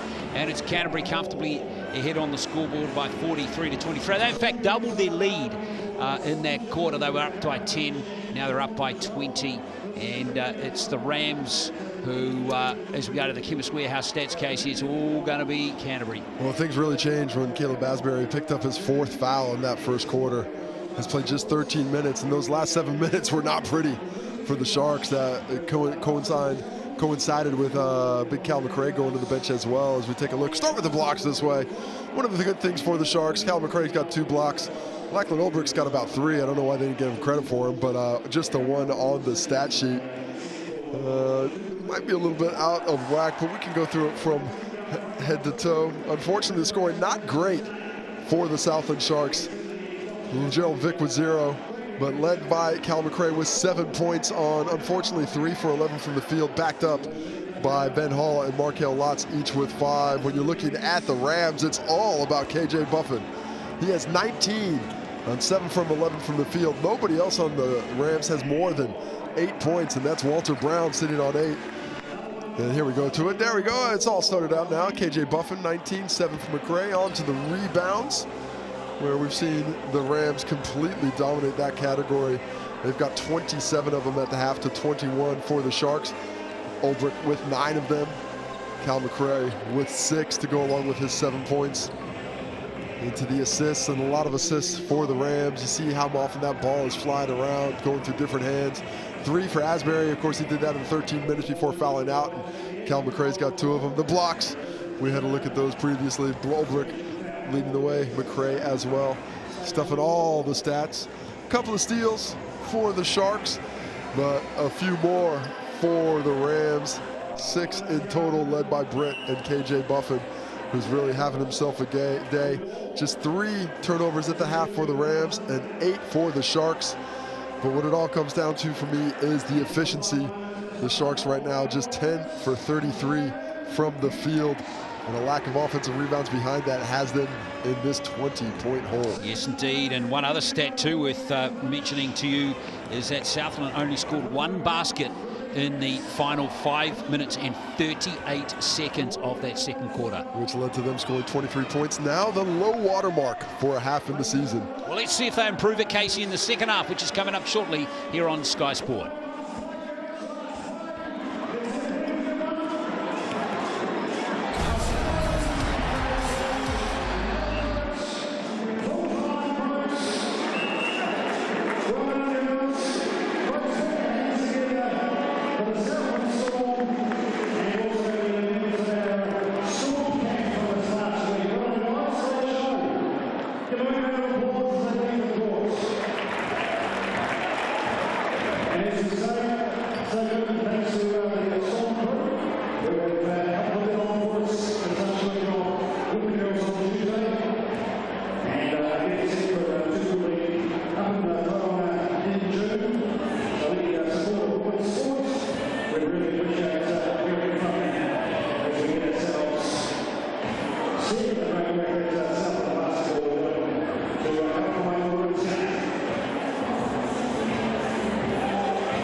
too shabby, does it? 43-23.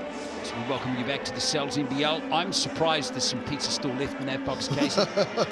Well, they've only taken about half. That's the buffalo chicken. That's looking pretty tasty.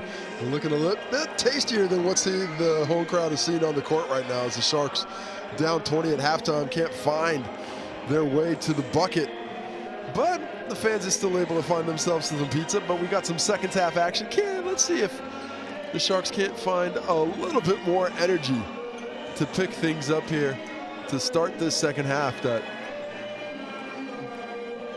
Gerald Vick, certainly someone that the Shark squad needs to see firing at a higher rate. Look at that, he's 0 from 6 in the game. And let's have a look at this. 45% of you think the Rams will remain in that 14+ margin.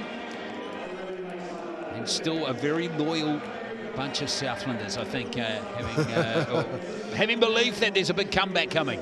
Haven't had a lot of entry into this game since the game started. Looks like the same numbers we started off with. The 22% of fans down south thinking the Sharks might be able to pull one out. Anything's possible. But down 20 at halftime with a lack of fortitude offensively. Not sure where those buckets are going to come from. Oh yeah, Vic, and lots. Don't know how much we're going to see of Caleb Asbury. If you Guy Malloy, what do you do to start the second half? Do you throw him out there on 4 fouls? Yeah, oh, absolutely. You look at now, later, you got to get something going immediately. That was the only time the offense was looking decent when Asbury was out there. I'd trust him. It doesn't look like he's going to be giving him a go, though. He's off onto the bike to stay warm, keep things going over there. But what I'd like to see most from the Sharks is some aggressiveness. You know, can they get something going defensively where they're forcing the Rams to go that other way? The Rams have consistently been the one that have been bending the defensive efforts of the Sharks. The Sharks need to be the determiners a little bit in the half court. Force them into doing a few things that they don't want to do. 43-23 is the score. Buffon reminding you he's the leading scorer in the game with 19. MJ Walker's averaging at 29 points per game this season. He's only got 2 in the first half. Albrook, who's going at 24, only has 5 at the half. Yeah, they've been able to find some offense in other ways. Not a great offensive half from the Rams. Certainly, they themselves under 40%, but they were able to make up for that with some good work on the offensive glass. And certainly, the hot hand of KJ Buffon helped things as well. Here we go, second half underway. See, Andrew Wheeler is out there to start the second half. Got no action in the first. He's out there for Asbury, who's still down on 4 fouls, and that's going to be a turnover straight away. Oh, Ben Hall expecting a hard roll to the basket by Lotz, but Lotz more picked and popped there. And that low angle pass, even had it been on point, would be pretty difficult for a big man to pick up. Albrook gets the roll around there to Walker. And that's good defense there, no whistle. And here comes Southland. It was good defense by Ben Hall. Wheeler. Now Vic. McRae. And Albrook having a good battle in this game. And that's nice left-handed play from Callum McRae. Well, the natural lefty likes to go back to that hand, and just too much size when he gets that catch low. Speaking of catches, Jay Walker all by himself. Too quick for our camera crew. That pass went up with such a lack of defensive fortitude from the Sharks there. Oh, and you see Guy Malloy in the background there putting his hand in his hands on his head there. There was no defense back there for Southland at all. I mean, there's a lot of guys you want to leave wide open at the three-point line. The leading scorer in the league's not one of them. Brown is fouled, trying to lay that in by Ben Hall. So he'll go to the Chemist Warehouse stripe for a couple. And once a good kick ahead. The turnover leads to easy offense coming the other way. Walter Brown off to the Chemist Warehouse stripe to try and add another 2. And Zoe Burton checks in quickly as Ben Hall picks up that foul. Well, this is Walter Brown's just a second visit to the Chemist Warehouse stripe this season. He was 0 from 1 before this game. Well, that is surprising. Yeah. Well, he hasn't been very aggressive offensively since his return into the lineup, but Why would you with all the offensive weapons this team has? He couldn't salvage that one. Brown was a tough pass there from Walker.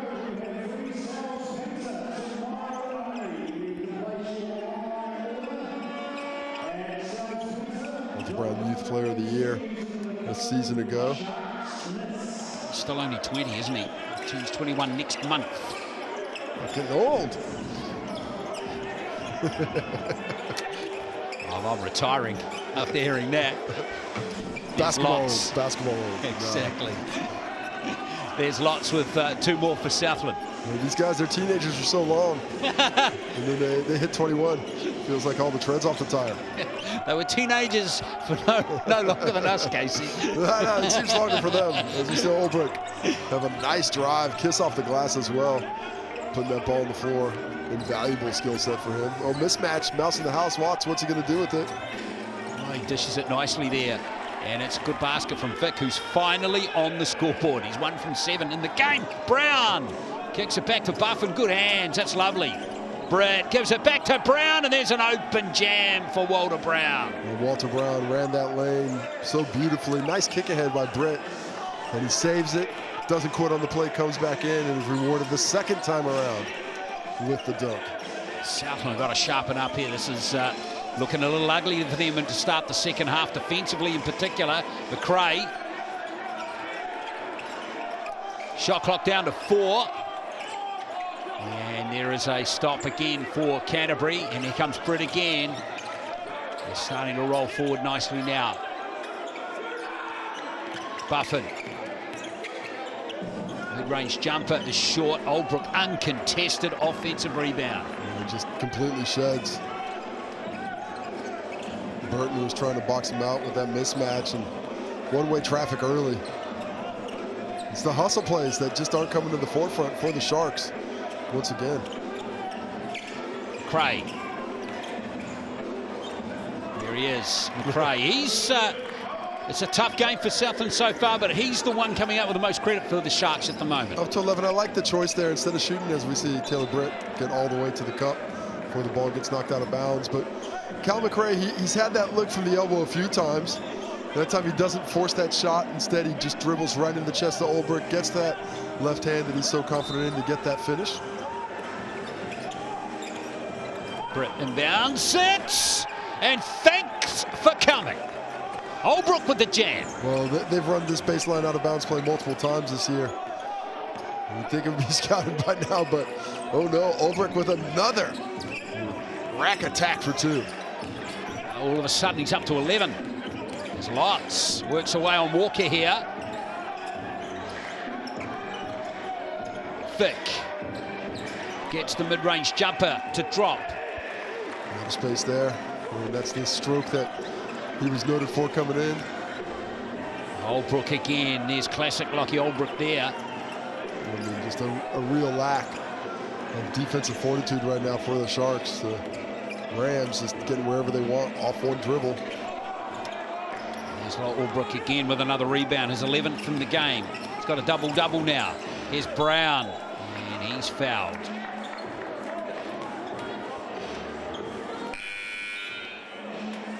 Brown. Olbrich really starting to work nicely now at the offensive end. Tough first half for him, particularly in that first quarter. The spread of point scoring is decent for Canterbury. They've got multiple offensive options. Just choices everywhere. Brown gives it back to Buffin. Lots with the rebound. Nice outlet pass. Here's Burton for 3. Going to fall for Alonzo Burton. And now Brown. Olbrich again. Walker with those long arms, or Buffin rather with those long arms, can't get it. And there's going to be a foul there on Vic. Yeah, I think it was Kai Isaac diving for the basketball. Took out the legs of Gerald Vic on that one. And no ill will. 2 guys hustling for the basketball, but definitely a foul. Well whistled.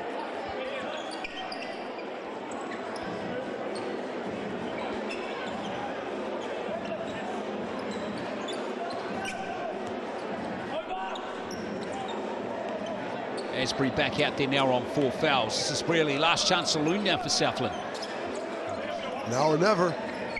Here's Vic going baseline.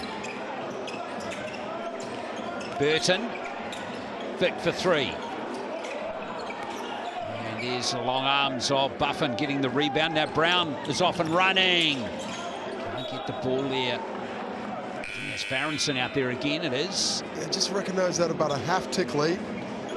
Needed to get that to him a little bit earlier. And pass a little bit low as well, but good job running the lanes, both by Brown with the ball in hand and Farrenson on the weak side. Holbrook.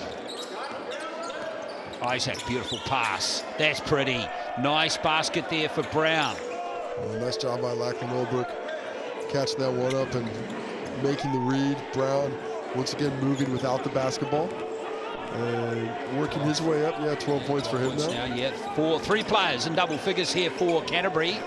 And there's another turnover, and here comes Brown off to the races again. He's got Isaac with him. Just couldn't get in there and seal it off.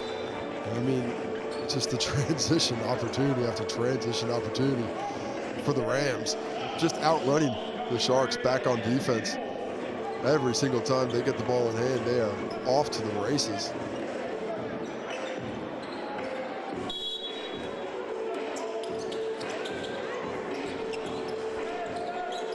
There's a 3-pointer missed again by Holbrook. Asbury with another rebound for the Sharks. It's a 6th. Nice pass. That's a sweet basket from the corner. LeGerald Vic. Well, it's Alonzo Burton on that one. Yes. Yeah. Vic and Lotz got subbed out for a lack of transition defense. So Burton comes in and gets a little transition offense going. Nice for the Sharks. Nice to see Burton out there after his injury problems. That one doesn't drop from Isaac. Holbrook picking up the loose ball. Kyle Isaac again. Nice spin move there. A couple of good moves. Went to his right hand on that finish. A bit surprising for the lefty. Would have been a bit easier finishing with his stronger hand. Asbury's foul. And Asbury saying, finally, the whistle, that's not on me.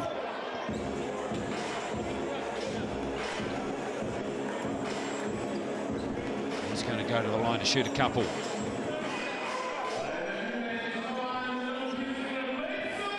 Asbury from Texas. 3 years at Texas State, 1 at Oklahoma State. 3rd game for the Southland Sharks. Just can't get enough orange. Oklahoma State Sooners, of course, a very orange squad themselves. This is in his rookie pro year. Is Asbury just coming out of just his season first job. in England? No, he's come out of a job in England. Leicester. Walker but can't get the basket. McRae back out there now. Here's Asbury again. Telfer. Well, the margin remains about the same. It's just one higher as we see Burton go from about a metre behind the 3-point line. And Coach John Flavel's seen enough of that one. The game's really loosened up, hasn't it? Hey, we're down to 18. Just 3 points at halftime. 17 here in the 3rd quarter for the Sharks, their best offensive quarter. Zoe Burton's found a bit of space from behind the arc. Drains that one. And finding a little bit of positive momentum for a Shark squad. And now it's time for the Rams to recollect. See if they can't find that high level of intensity to keep pushing forward towards a probable victory today. Southland have outscored Canterbury by 2 points so far in this quarter. And that's the first step in the right direction for them. If they can start stringing a few more stops together, maybe make the Rams go hungry. Of course, you can't go hungry if you order a large Brooklyn pizza. Got your pepperoni, That's your why you used to be a copywriter back in the day, man. You just the seamless linking there was very, very impressive there, Casey. That's why I copyrighted. It's still a part-time for it, here and there, but it's certainly a good use of the QR code if you're a bit hungry.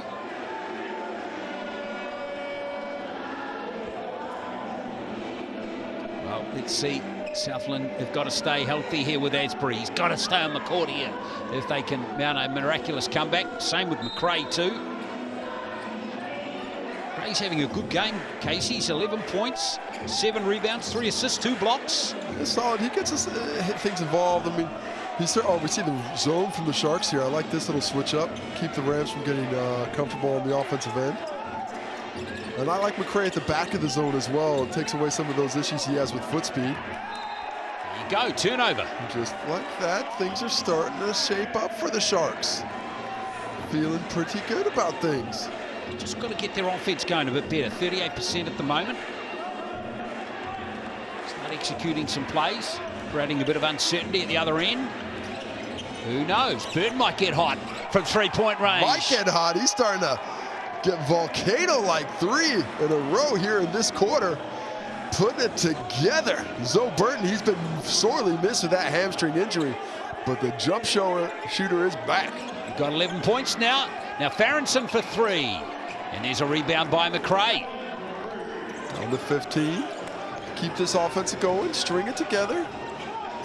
Telfer gives it back to Burton. 3 out of 3. Zoe Burton, he is on one. Get that man the ball. Down to a 12-point deficit. A little bit of fire in the Shark tank. Oh, 2 minutes to play. It's brought the bench onto their feet too, which is good.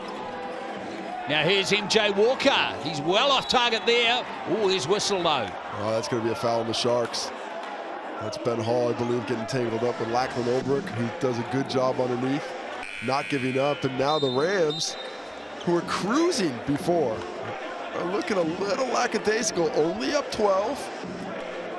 Taylor Britt back in the ball game. Get your point guard back in. See if he can't settle things down, but you gotta love this energy from the Sharks who go back to the man-to-man defense. Walker for three. Brown, that's a nice tip from him. Just controlling the offensive glass. That's offensive rebound number 12 for the Rams. Wow, and only 3 to Southland. Another foul, another whistle. Olbrich, this is a whistle he's been begging for today. Just 6 for 15 from the field, but 13 points, 12 rebounds, 2 assists, a steal, a block. And trying to add to that point total here with a couple of attempts from the Chemist Warehouse stripe. Foul win on Scott Telfer. Olbrich goes to the line. And shooting at 77% from the line this season. He's going to drop a touch. That miss. Great signs of positivity for the Sharks, though. You know, it's really easy in a game like this, an 0-6 season, to just turn tail and run away.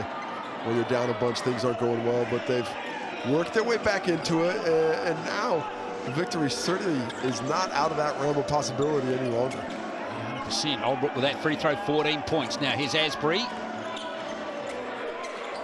Asbury just short with that one, but the rebound is kind for Ben Hall.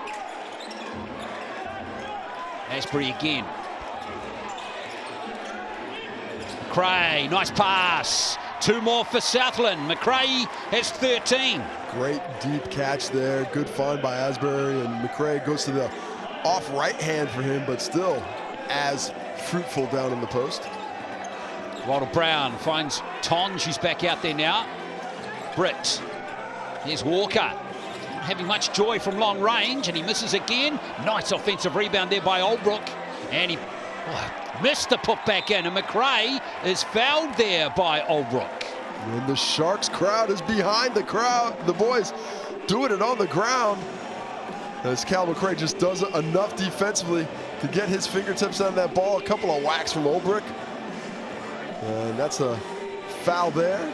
Southland ball with 52 seconds left and a chance to cut it down into single digits for the first time since the first quarter. Britt there. Easy call for the officials there, that pushing foul. That one looked like it was a bit of a frustration type foul from Taylor Britt. Just trying to be aggressive, got in. I think he squeezed through that lane. Oh, great play there. Beautiful play from Britt, and there's Brown helping himself to 2 points. That's disappointing for the Sharks. Taylor Britt just outworking Asbury there, just pushes him off that line. And then the recognition of Walter Brown cutting down to get the Rams a bit of breathing space. Season's best here for Walter Brown. He has 16 points now. So it's about a 4-second differential between the game and the shot clock here. It's Asbury. There's McCray getting an offensive rebound and luring another foul. I think Tonge might get that one. McCray putting in the work. just getting himself involved, putting the nose to the grindstone. 13 points, 10 rebounds now for big Cal McRae, the double-double.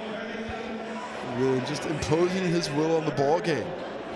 Not yet free throws. This should be ball on the baseline. Are they saying 2 shots? Look at him just outwork Brown, get his hand on that one. Tonge just says, how's your father? Going well. Where's the shots from? Maybe they're in the penalty now? Well, yeah, it must be in the penalty. Sorry, only 4 on the screen, but must be 5 on the board. McRae will take that. He needs to get these free throws in. Doing it 47% from the free throw line, the big fella. Well, just the 4th and 5th opportunities from the stripe today. It's that one, a nice play from McRae.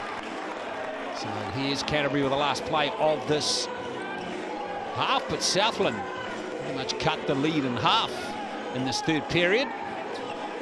It's provided they get a stop here.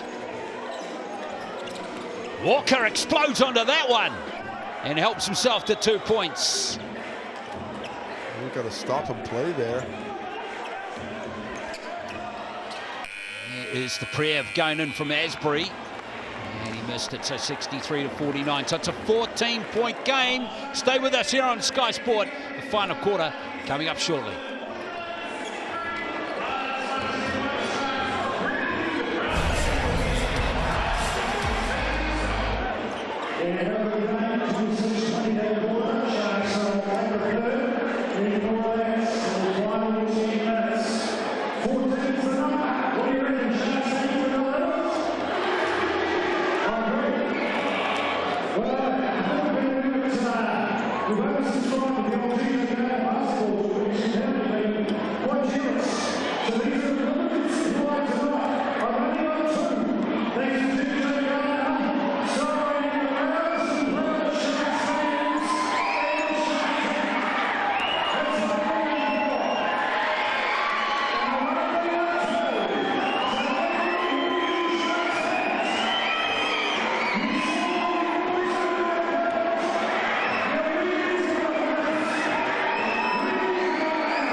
Well, it's a 14-point margin. Canterbury still in control of this game, despite having their lead cut by 7 by Southland in that quarter.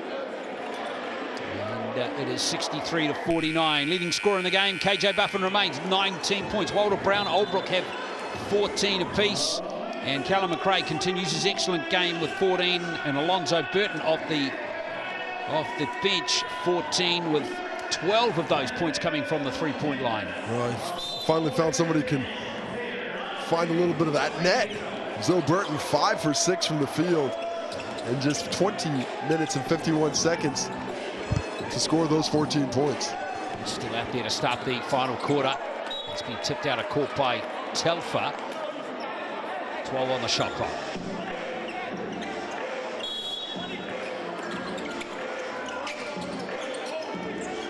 Walker. Oh, that's too easy. Missed. How did he miss that, Casey? I don't know. Tough day. He went up for the dunk, but then sort of lightened up on it. That kind of tough day for MJ Walker. He had a bit more authority, didn't he? Hall. I don't think Einstein could really figure out what happened there. Here's Hall, gives it back to McRae. The physics of basketball don't always make sense. Exactly. Well, they reset the shot clock there. Should not have reset. No, didn't hit the rim, did it? So Canterbury get the ball anyway. A bit of justice perhaps for them there. So you see Britt give it back to Walker. Well, he'll take that. And nail it. You can't give that to him. That's just too long going underneath the screen. You got to chase him off that. That screener's beneath the three-point line. That's easy money. despite a tough day at the office for MJ Walker. Asbury, nice pass into McRae. And that's 2 points for Callum McRae. He's up to 16. Up to 16, and it's 15 points now the difference. The Sharks can't let this Rams team get comfortable fighting the zone. Wide open for three is Buffin. Brown flies in. Boy, tough to box out against the zone, but you need to do a better job than that. Walker misses the threes. Can't quite get his rhythm tonight from three-point line. He's 2 from 11. In that category now, Asbury works off McRae. Oh, McRae. Bit of confidence from the three-point line. Shot it confidently, which I guess is a positive. It's Walker. Brown, nice pass back into Buffin. Walker, Britt, that's 2 points. He hasn't scored since scoring the first 6 points of the game until now. Well, he's been making sure everybody else at the table eats. Now they need to finish this game off, and a nice strong bucket there with just under 8 minutes left. Oh, offensive foul there on Scott Telfer. Canterbury bench love that. Just got to come to a stop when you're coming through on that one. Canterbury just feel like they've tightened up to start the final quarter, Casey. Yeah, they've gone back to what was working for them previously. Attacking the glass, putting pressure on the rim, not settling for the jump shots. And when those open looks are there, of course you're going to take them. But you just want to be a bit more definitive with your attacks on the rim.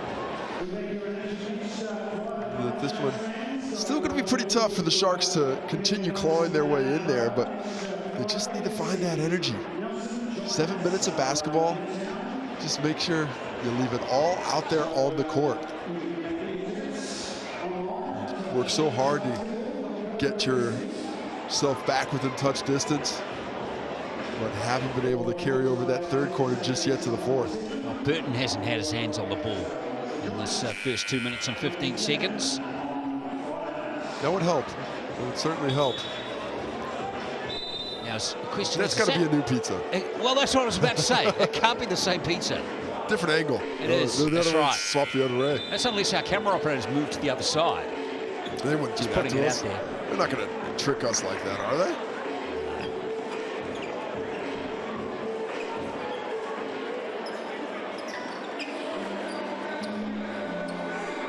Let's see now. Still out there, Britt too, and here comes Buffin. Still in the zone, staying active, really aggressive. Well, they're almost giving the Walker the outside shot now because he's not having a good night. Britt. Good thought process. Just 5 on the clock, though. Need to get a shot up quickly. Walker goes baseline. Buffin gets the shot away in time. Good defensive stop there from Southland. Yeah, McRae's really controlling the glass here in this fourth quarter. 12 rebounds for him now. That McRae-Olbrook matchup's been interesting, hasn't it? McRae is certainly given a pretty good account for himself. And Gerald Vick travels again. And the size of McRae, I mean, it's impressive. Olbrook has proven powerful in his matchups across the NZNBL the last few weeks, but the size of McRae is, you need to take a different task. You can't just attack him right at the point. Olbrook left alone there from 10 feet, nails it. Nice little soft touch. McRae had to come over, take away the driving lane of Walker.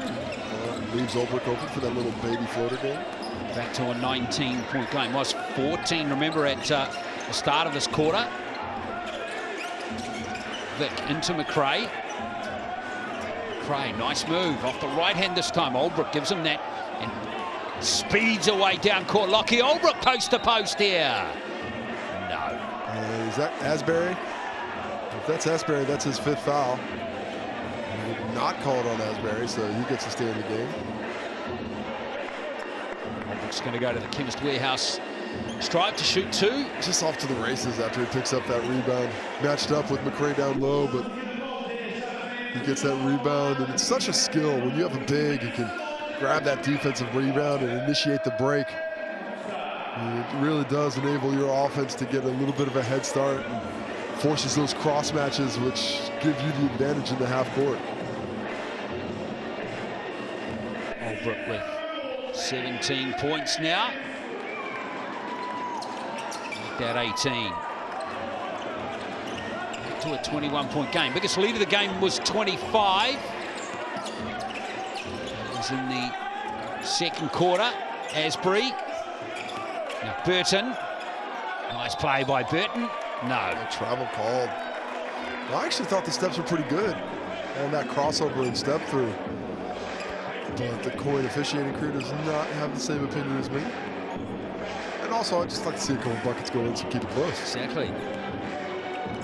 We want to see Burton get hot again, don't we? There's Britt.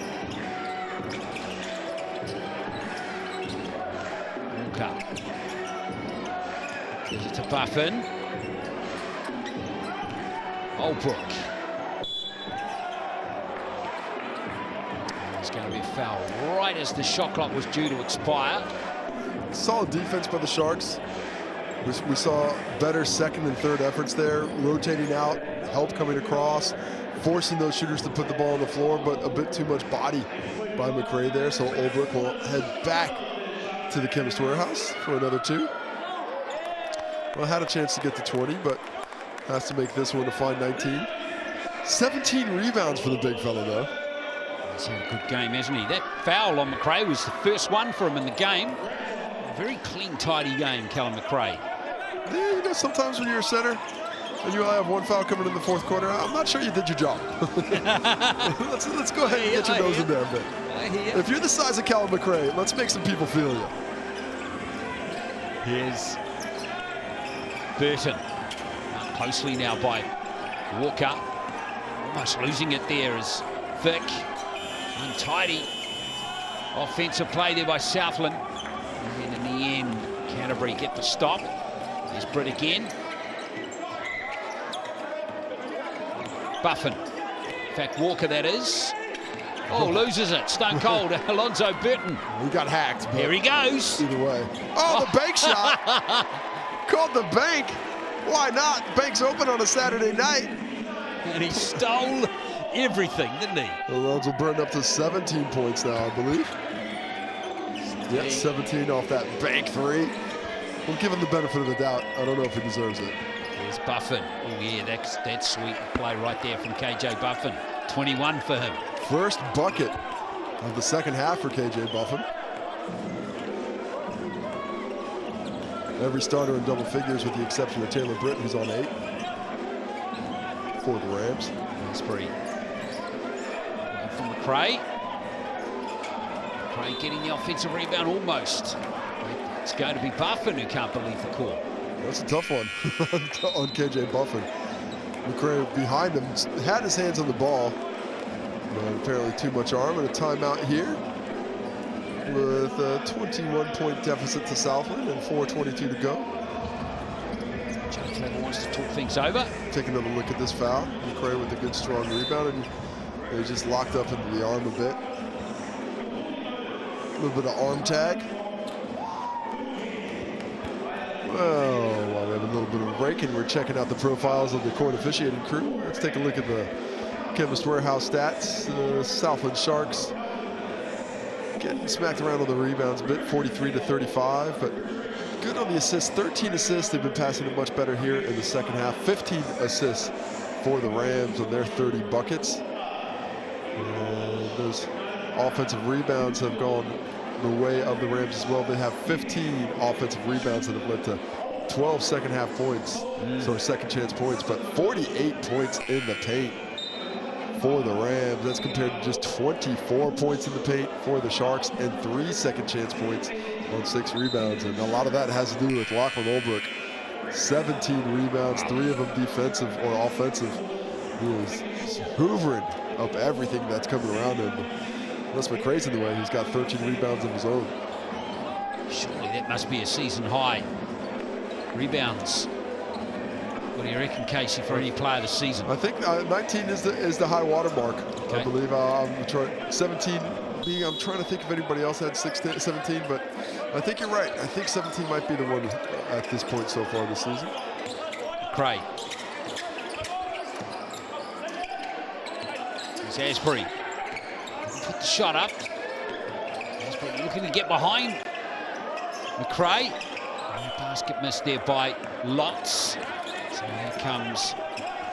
Pardon me, it was Tyrell Harrison had 24 rebounds in the game earlier this season. Here we go, Tyrell Harrison. He had 24 in one game. And Sam Froling has had an 18 rebound game as well. Well, Albrook's in good company. Not bad. A lot of Australian-based bigs eating up the rebounds over there. It's a 21-point game again as Canterbury kicked clear after readjusting. I'd like to see one more run here from the Sharks. I talked about how promising it was when they didn't quit in that third quarter. As we see Taylor Britt reach double figures, up to 10 points now. All 5 starters now on double figures for Canterbury.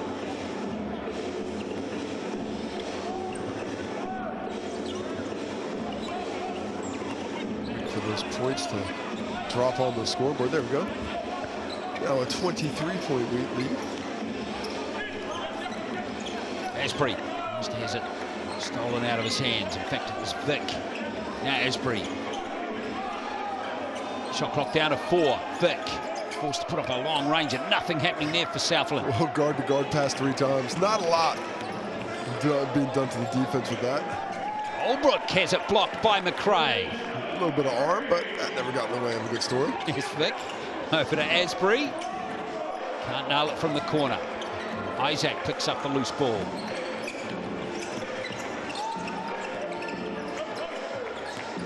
Buffin just pulls up and nails a 3-pointer. That's his 4th of the game. He's got 24. And 5 points here in the fourth quarter after having 19 at the half. Getting a little itchy after not getting the ball for so long. And gets a steal here.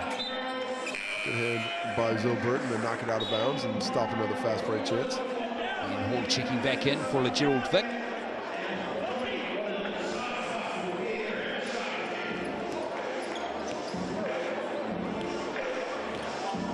Forgot Malloy to think about again.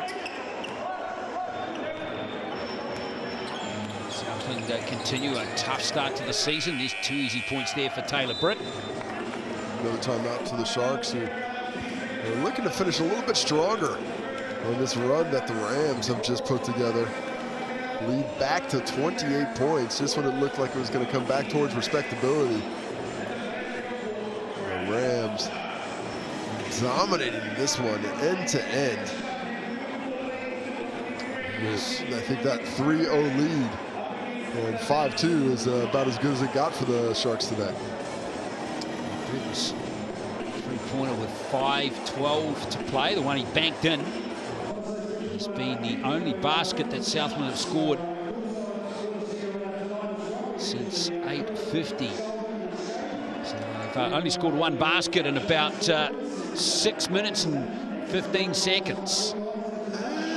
That does make it tough to stay close in games. It's those dry stretches, those purple patches, have just been all too frequent for the Sharks. But some promising signs in that third quarter when they fought through and came back. Zoe Burton will certainly be helpful for this squad, and his jump shooting should create a few more driving angles, posting angles for his teammates. Canterbury currently on a 9-0 run. Biggest scoring run of the game for them has been 13.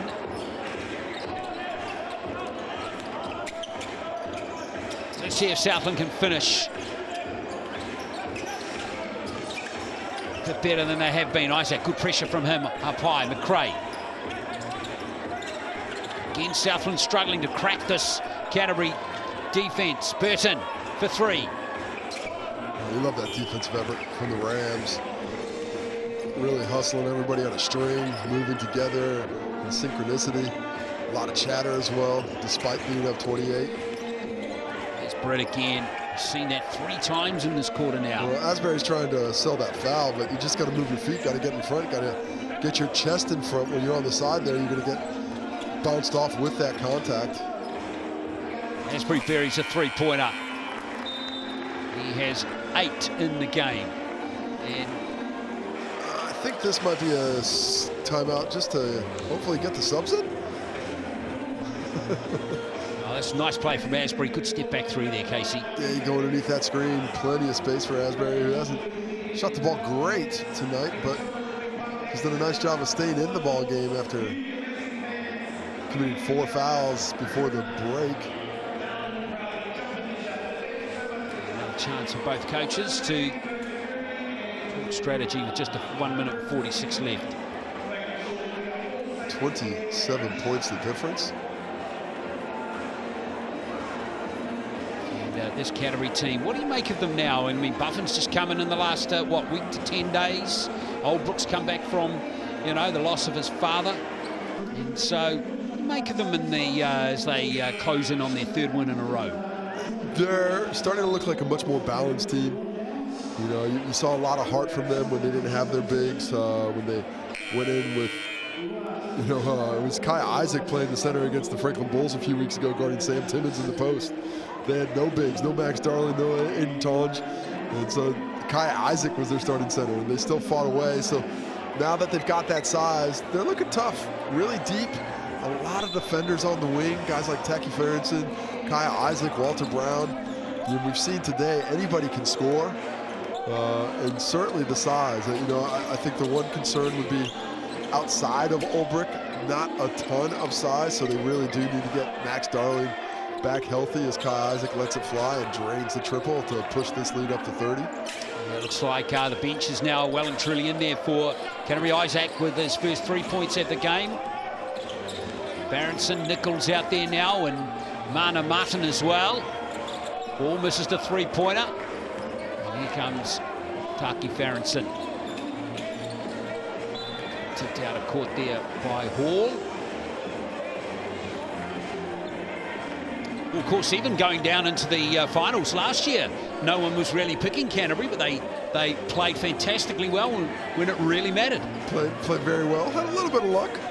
The hand of Walter Brown that did not get noticed to get over the Hawks, but you know, so you got to have luck at the right times, and when they got there, they took advantage.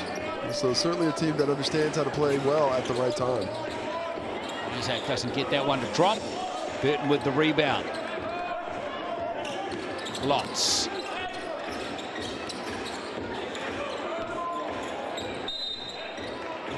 Foul called there. Will be ball on the sideline. Well, like you said earlier, you make your own luck on a basketball court. You know, there are lucky things, but you know, more often than not, the players that are working harder, that are out hustling the opposition, those are the teams that the lucky things happen for. Asbury. The last chances in the game here for Southland. Lots for 3. And McRae fighting hard to get the ball back. He's done well there, Callum McRae. Oh, nice gather from Asbury. 2 points for Southland. Oh, give the fans a little something to go home with a smile all about. Nice hustle there, and Asbury almost gets the hustle again. Is that foul on Isaac or Asbury? Asbury, I believe that's on Isaac, and I believe that's unsportsmanlike, so that's going to be 2 free throws in the basketball. Helping the Sharks get the scoreline get somewhat closer to respectability. Caleb Asbury will not say no to these free throws, as he is going to get up to 12 points. Yeah, 12 points now. 6 rebounds, 6 assists.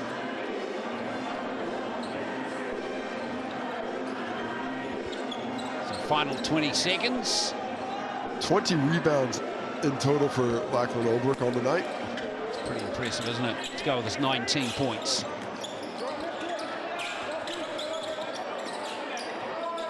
Asbury.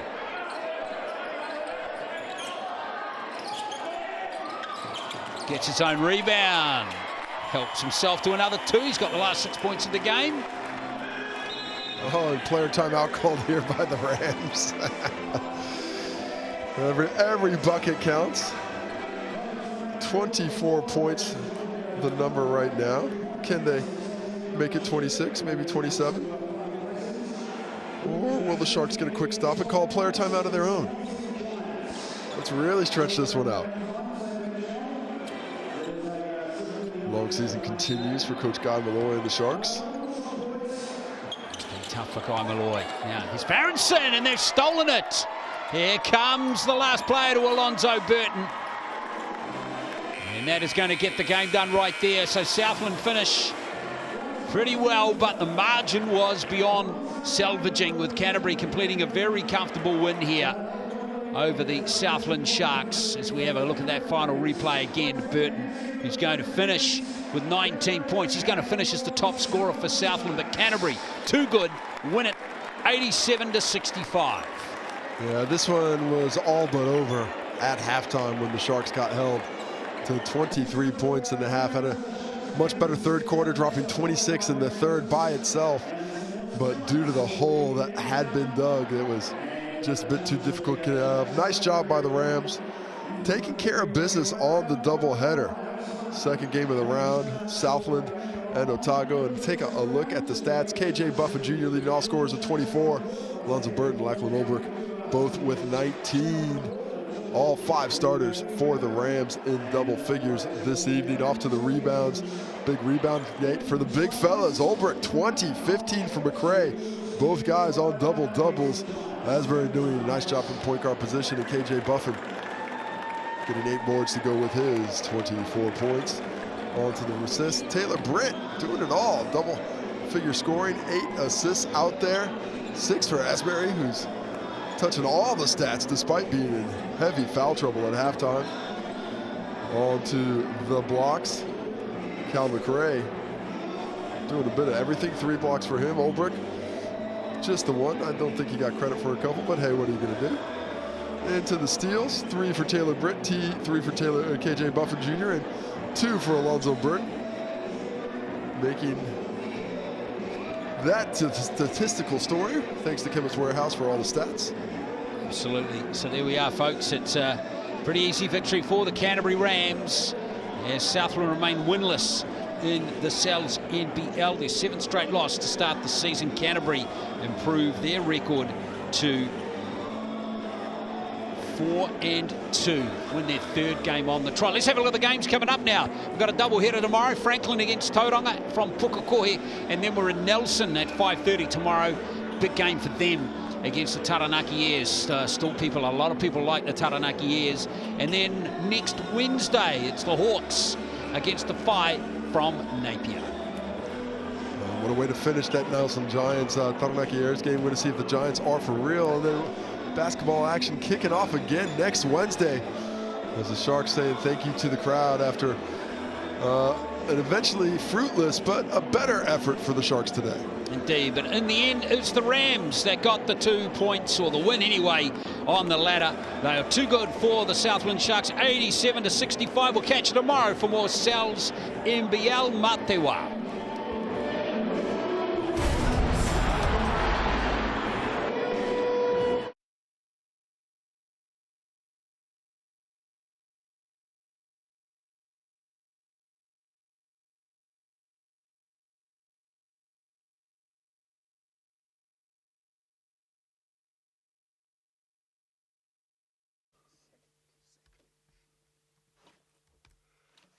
Let me write this game report.